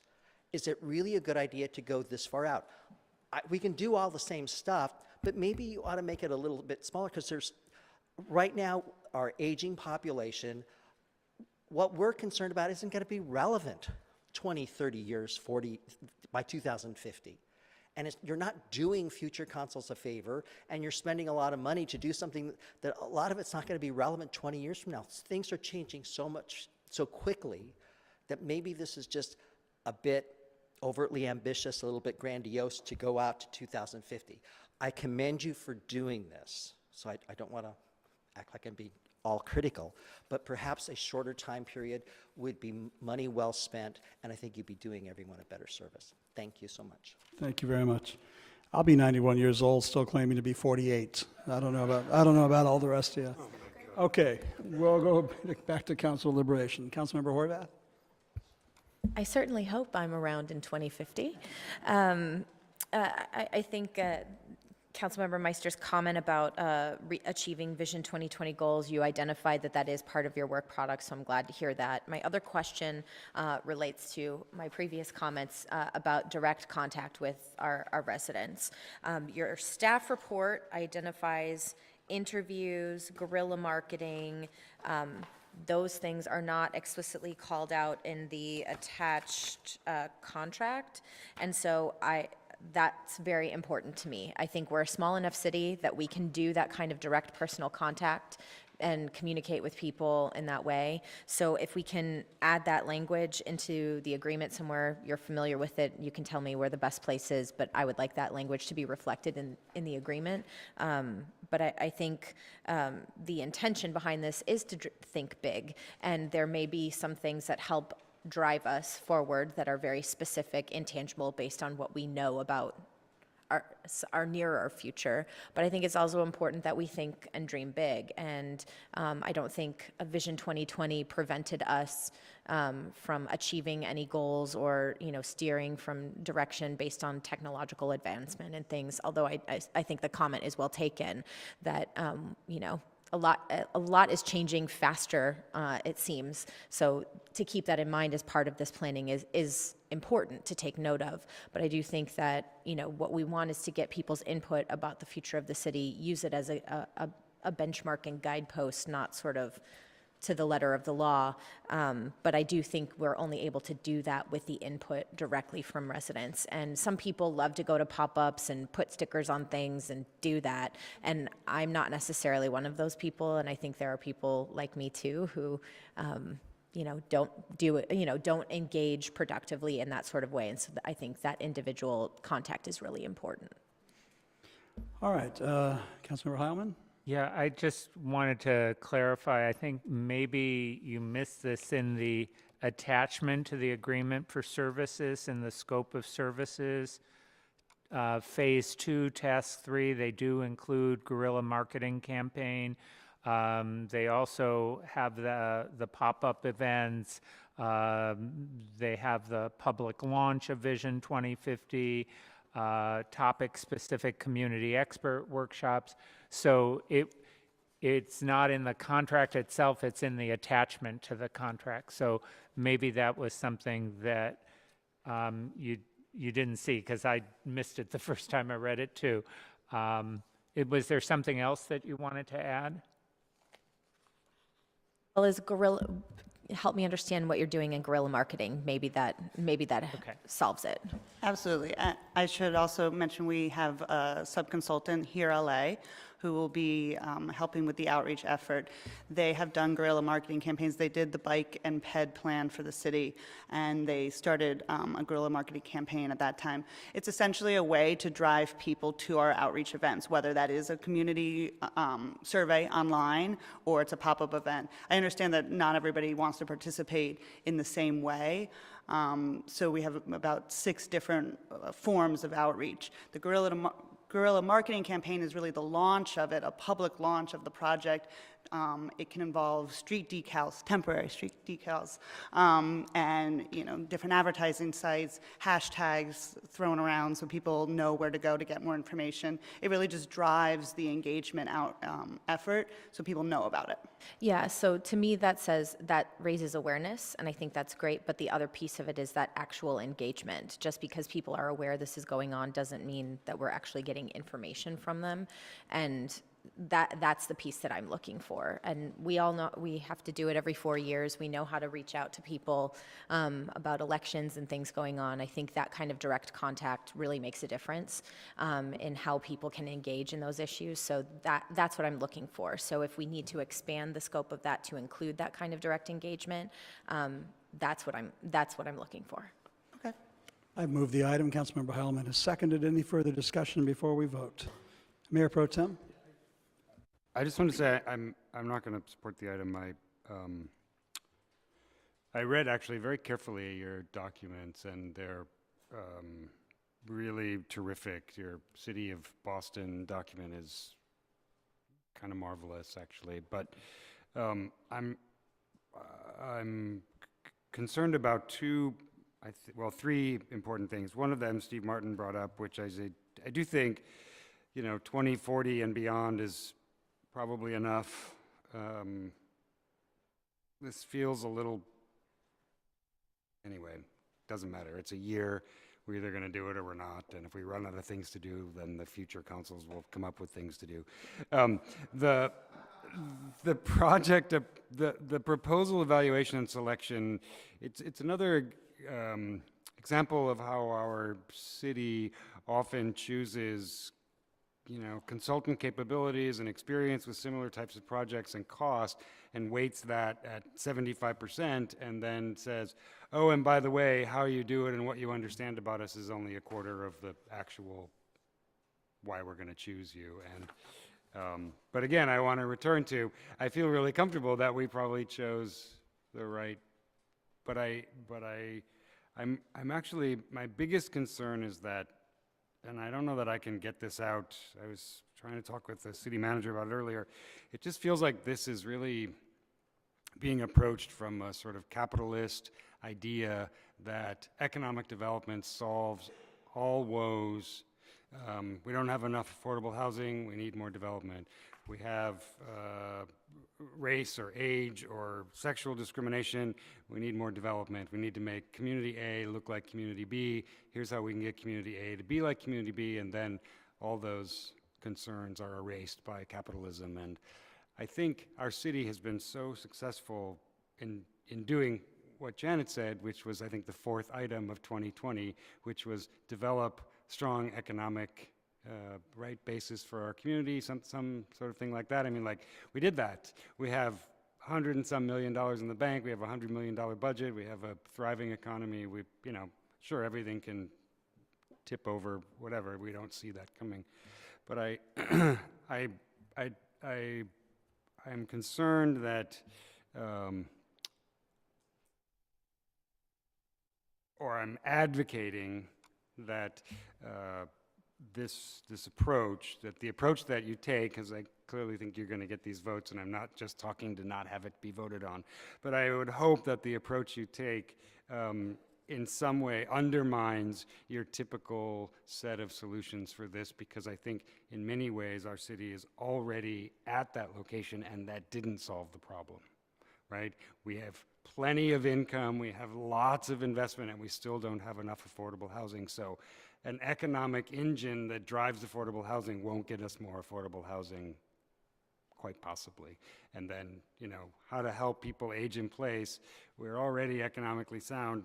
Being more economically sound may not help us with that. So I hate to vote for something to move forward if it doesn't actually want to or attend to this thing that, conversely, capitalism solves everything. I don't know what the word is that needs to be there, but it just seems to me that we have peer-to-peer social experiences through the LGBT community's sort of advocacy over the last 30 years that has changed who we are. We have our Russian community that stayed solid and together and acted as both an open to learning about new things, but kept very much their own identity. That's a way that we could investigate who we are and broadcast 30 years ahead. But sort of, and I said this to you in the room when we spoke, like the big, you know, the big development at the waterfront, we don't need that. In fact, I don't even think we want that. And so I appreciate, and I want to go back to, like, that Boston thing is like extraordinary, right? But this is not a city of 600,000 going to 800,000 from 1981 to 2029. You know, this is a city of 35,000 that pretty much is going to stay a city of 35,000 unless we make a plan to, you know, have more people here. So that's what I want to say. I appreciate it, and I wish you luck. I can't wait to read the report. I can imagine that, given what I've said and working with you over the year, I will continue to press you to include this kind of thinking. So that's what I have to say. Thank you. Councilmember Heilman? Yes, and thank you for the comments. I'm very supportive of this. As I read the proposal, I think it is responsive to what the city has asked you to do. The whole point of having the consultant is to help us as a city, both us as the council, the staff, and the community, make decisions about what we want to be in the future, and to make sure that we're prepared to face that future, which we all know is changing and changing fast. It provides a process to make sure that as a city, our actions are in alignment with what the citizens and business interests and community groups want, and that we foster a sense of inclusion and cohesion between the city council, and the community. Part of what they're tasked with doing is evaluating our existing and future public facility needs and services and priorities as the city changes, and to make sure that our resources are allocated and that we're able to maintain existing customer service levels. Part of what I'm excited about is that the idea here is to generate new ideas about how we as a city interact with the built environment and how we promote sustainability. And the comments about the waterfront, I wish we had a waterfront, but unfortunately we don't. Global warming we might. Yes, with global warming we might. I think looking at ways that we diversify our economic base is important because of changes in retail, for instance, changes in the way people travel. We may not be able to be as dependent on our existing economic resources. Looking at how we partner with other entities and other public agencies, including our schools and our community colleges. And we're in great financial shape, but part of this plan is to make sure that we remain that way going into the future. So I'm excited about it. I'm excited that you bring a great deal of resources and you're partnering with other people as well. I hope that the concerns of my colleagues will be overcome as we move forward with this plan. Thank you. It's been moved and seconded. Councilmember Horvath. Could we, I'm generally supportive. I just want that piece spelled out where we're actually doing outreach in the community in that grassroots way. Can we put a line item in here for maybe an additional $20,000 to do that sort of outreach? We can definitely do that, yes. Okay. If my colleagues are willing to do that in their motion, I'm happy to support the motion. Yes, with that addition, that would be included, but the mayor made the motion. Yes, yes to everything. All right, been moved and seconded as amended. All those in favor, please indicate with an aye. Anyone opposed with a nay. Motion passes 3-2. Thank you very much. That moves us to item 5A, Community Safety Response and Resources, an item brought by the Mayor Pro Tem and Councilmember Horvath. It looks like we have no speakers. Oh, I'm sorry, we do have some speakers. Why don't we start with citizen position slips? Ms. City Clerk. The following people submitted a slip in support of the recommended item: Stephanie Harker and Stephanie Harker. Yay, Stephanie Harker, for being doubly emphatic about it. All right, Kevin Burton, do you wish to be heard? Kevin.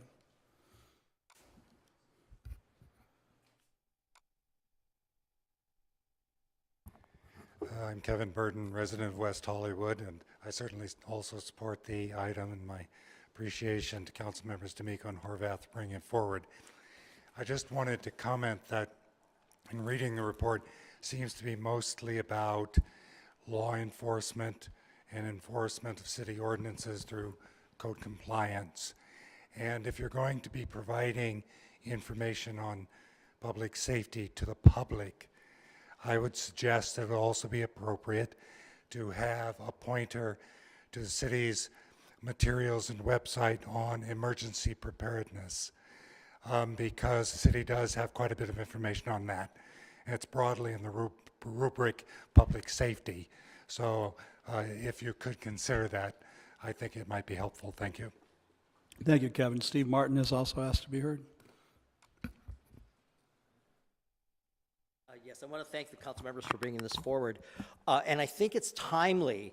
You know, I'm not sure about the sheriff's cultural competency. I mean, I know if you call the sheriff and you say that you have a dead black man in your bed, they'll respond quickly and beg forgiveness if they've inconvenienced you.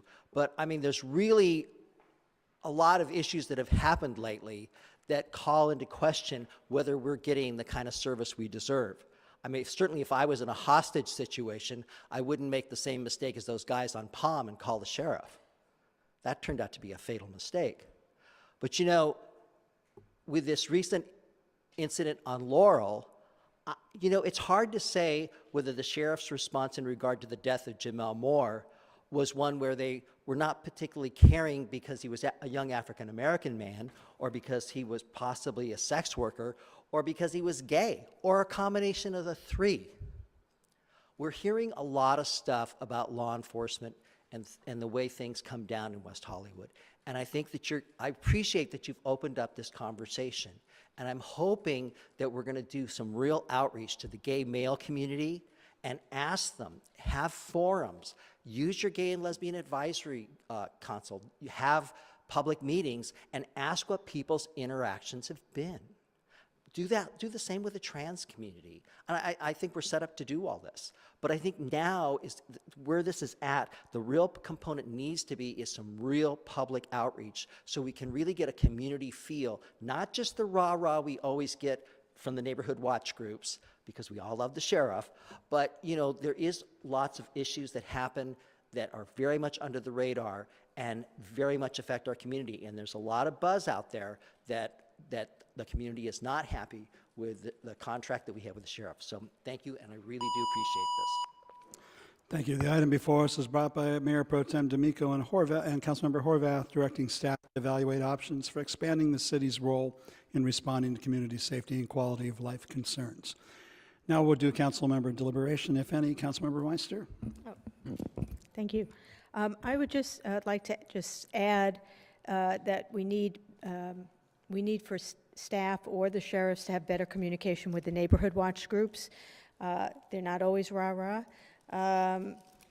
I think I had asked if our staff in the council offices, when we get reports of something happening in a neighborhood, that our community affairs person sends an email to the neighborhood watch group, not necessarily the whole group, but the neighborhood watch captain, to let them know, well, there was a mugging on Hayworth or whatever it is, rather than them having to wait for the weekly report to come out from the sheriff's department. I think it's really important that people find out about these things in real time, so that if it's something that's happened, that they'll be careful when they go out that night to make sure that they walk with somebody, or they don't go out at 2 a.m, whatever it is. But I think that we need to make sure that we have these neighborhood watch groups for a reason, and we need to utilize them. So I would say that we add that to your list, if that's okay with you. Thank you. Councilmember Heilman. Yes, thank you for bringing this forward. I just had a question on item 4 and then another comment. I believe we do have code enforcement at night and in the late hours, because I've been at City Hall and I've seen code enforcement officers come in at 1 and 2 in the morning. Is this really directing staff to look at that and determine whether it needs to be enhanced? There are some periods of time where code enforcement is not on duty, and those calls are directed on our city's website and through other communications to go directly to the sheriff's department. So yes, I think they do some late hour shifts, but not 24 hours every day. So I think that's what we're trying to do, is make sure that there's a balance between what the city can assume in our responsibility, especially some of these code issues, so the sheriff's department can be focused on the things that are their priority issues. And I see the city manager was going to weigh in. Oh, you looked like you were about to weigh in. I was, but she did a great job answering. Okay. The other issue, and I know that you mentioned it a little bit in the report, one of the big issues that obviously has people concerned are 2 drug overdoses, and how those occurred and that particular incident. But we get reports all the time from the sheriffs of deaths that are the result of substance abuse. And most of them are accidental. But I think that's got to be a focus of our public information, our human services, and our law enforcement. So I hope as part of this item, we can ask teams from human services, law enforcement, and public information to come together and talk about educating the community. There are people who go out to party in West Hollywood, and they either bring drugs in or they obtain drugs in the city, and unfortunately, some of them end up dead, and we need to be sending the message out to people and making sure that they know the resources and the dangers involved with what they're doing. Thank you. Councilmember Horvath. Thank you, Mayor. Just to reiterate, I want to also give Mayor Pro Tem D'Amico the opportunity to weigh in, but we wanted to do this for a variety of reasons. We have a new sheriff. We also will now have a new captain. I know our former captain, now Commander Aloma, was here earlier this evening, and I want to thank him for his service in the community. There's also been some transition in the station at other positions. So with the amount of transition that's happening with the Sheriff's Department, and recognizing that there are opportunities for our code compliance folks and perhaps other staff at City Hall to redistribute the public safety responsibilities within our community, I think that's, there's no time like the present, and especially in this moment. And I know there are concerns about a variety of issues that have been coming up over the past few years. And I think our Sheriff's Department is here. We did hear some comments about the incidents that have been reported at Laurel. If you have updates for the community, I'm sure that those comments would be welcome. But I want to make sure, we're clear in our intention here. I'm happy to include in recommendation 1 the comment that was suggested about including disaster preparedness. But I also want to make sure that in this moment of transition that we are making sure that the folks who are new to the station are checked into the issues that we know to be a problem, and that the transition doesn't sort of scapegoat accountability on some of the stuff, and making sure that we're, and that accountability is in a lot of directions. It's not just on the Sheriff's Department, it's on the city, it's on everybody who's in responsibility to public safety. We say that's our #1 priority. We got to back it up and make sure, just as Councilmember Heilman said, that if we're identifying specific issues in our community, whether they're addiction related or other issues that I think people are expressing in the community, that we're actually addressing them, and that people see the results of those actions, because I think that's what's going to make people feel safer, is high visibility on some of those issues. I've heard recent reports on about sexual assaults happening, especially an increased number with relationship to ride-sharing apps. I'm not sure how high our awareness is around that. And all of these incidents usually include drugs or alcohol or both. I also hear a lot of things about erratic driving on residential neighborhood streets because of traffic apps and things like Waze rerouting people through neighborhoods that they used to not drive through. These are, routine concerns that get brought up that because we hear them frequently, we should be finding ways to address them. And hopefully this item will give us the opportunity to actually engage on those issues and make those changes, because we're hearing a lot about them. Thank you. Just some brief comments from me. I do support the item, and I find it ironic that I've become the sheriff's biggest defender, and I think that's probably because for 30 years I've been reading police reports, and more recently watching body cams, and not everybody who gets encounters with the sheriffs is on his or her best behavior. And so, in fact, we ask a great deal of our sheriff deputies to have to deal with many of the social ills that plague our community. 22 years ago, Steve Martin was defending the sheriffs, and I was trying to form a West Hollywood Police Department by placing a ballot on the initiative, and we've now reversed roles. And I just want to point out that we ask a great deal of our sheriff deputies. We ask them to be social workers, drug interventionists, deal with homeless, deal with neighborhood concerns. I mean, everybody wants to call the sheriffs with every possible complaint, and the reality is we just don't have the resources to do that. So I think the intent of the item is to strategically figure out what, if anything, can be taken off the sheriff's shoulders and given to others in the public safety department or code enforcement to make sure that a lot of these concerns are addressed without overburdening our sheriff's department. It's not easy to be a sheriff deputy and to encounter people who are high on crystal methamphetamine or have tragic schizophrenia and they are homeless, and some of the other social ills that our sheriff deputies have to encounter. So I think we should always give a great deal of deference and slack to the sheriff deputies. We ask a great deal of them, and I think we've got some extraordinary people at the station.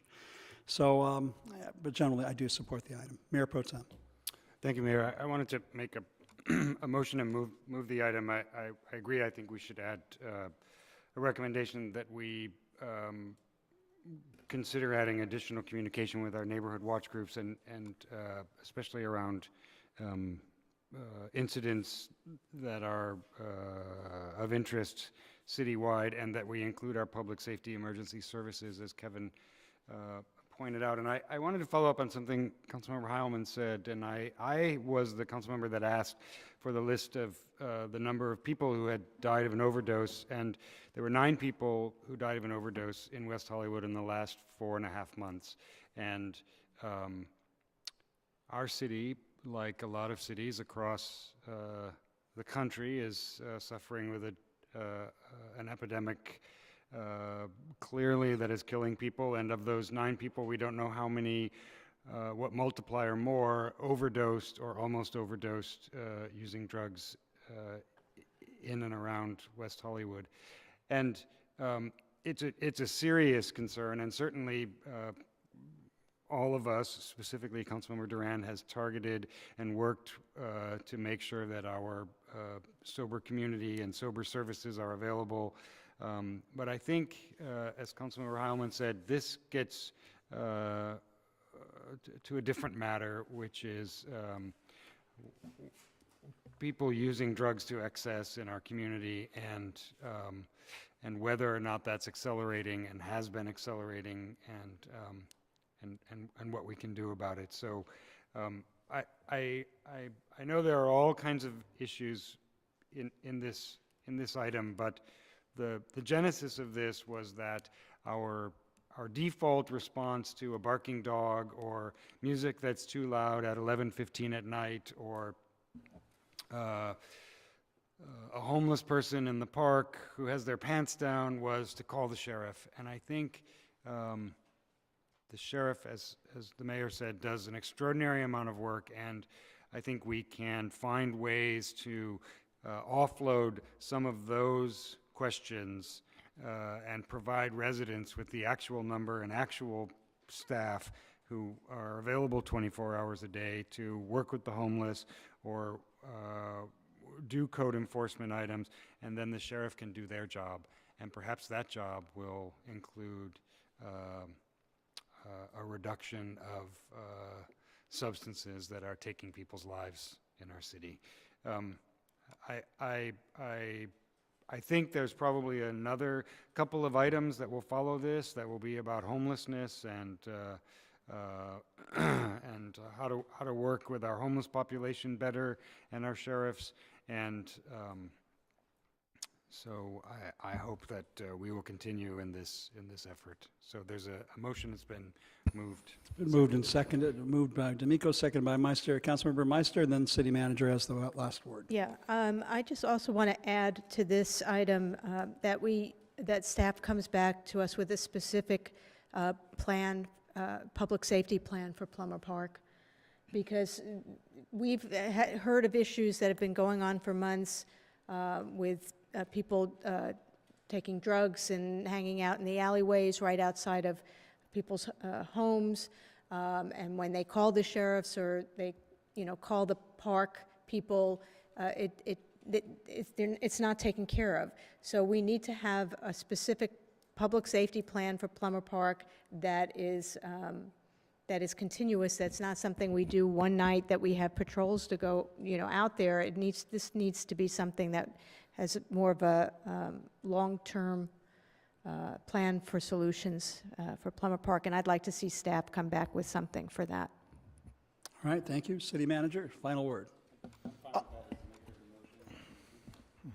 Great. And that is something that we, Plummer Park is an item that we are looking at now, both in terms of law enforcement presence, but also some physical structures and barriers that we could add to some of the common areas. I just also want to thank Mayor Pro Tem D'Amico and Councilmember Horvath. You've worked with us for a while on the concepts. The concept here is really to provide specific resources to address specific problems, whereas right now the Sheriff's Department is a catch-all for almost all public safety complaints, and this creates a better system for that. Just one minor correction. We did receive the information from the Sheriff's Department on the accidental overdoses, and it was 9 over a 12-month period. So it was over...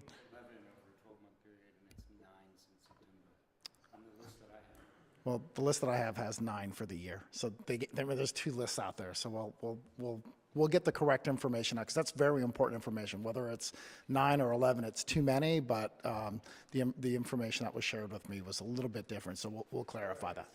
Seven since September. Okay, which is still a lot. Great. Okay, great. All right, the item's been moved and seconded. I see no further debate. All those in favor of the motion, please indicate with an aye.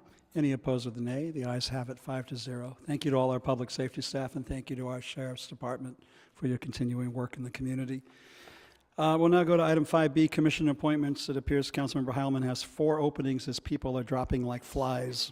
Councilmember Heilman, do you have any appointments you wish to make this evening? I'm only making one tonight, and that is to the Rent Stabilization Commission. I'm very pleased to appoint Kellen Martz, who is here tonight.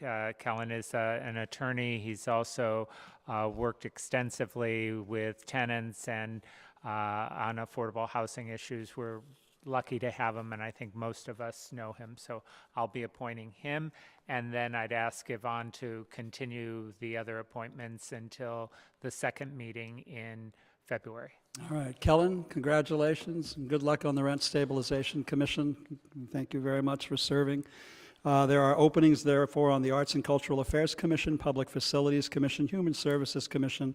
If you're interested, please submit an application with the city clerk for Councilmember Heilman to consider. Now we'll go back to excluded consent. We have one item, that's item 2X, which is the Emergency Fund for Affordable Housing Projects, brought by Councilmember Meister. It appears that we have one speaker. Steve Martin, are you still here? No. I think he talked about this under general public comment earlier. All right, so we have no speakers on the item, and who pulled this from consent? Okay, Councilmember Horvath. I just had questions. It wasn't clear to me from the report what the conditions were for the emergency funding. There was reference here that suggested it was more than just for affordable units, and I just thought that the direction for this item could be clearer, so we know what we're actually directing staff to do, and that what we get back from them is exactly what is intended. Right. So It is for affordable housing projects specifically. And to give you 2 examples, Sierra Bonita had no boiler, so no hot water for residents for over 5 days. They had an elevator out for, over a day, and have people who can't walk up 5 flights of stairs. So in those kind of situations, what I was thinking is that if we had an emergency fund in order to, put people up in a local hotel until the emergency until it is, whatever is going on is rectified. That was really it.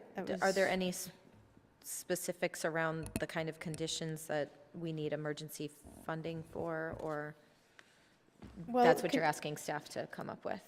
Directing staff to evaluate the creation of an emergency fund, which would be used to offset costs incurred by affordable housing providers to cover emergency situations, including temporary tenant relocation. So that was the item, and again, it was based on some incidents that happened where nothing was, there was no reaction that was, that really accomplished, taking care of those tenants. Yeah, like I said, I'm very supportive of the intention. I just was looking for a little more specificity. If nobody else has that concern, then we'll just give it to staff and see what they come back with. Anybody else have any other specific items for staff to consider in looking at these recommendations? If so, just direct them to staff as they're studying it.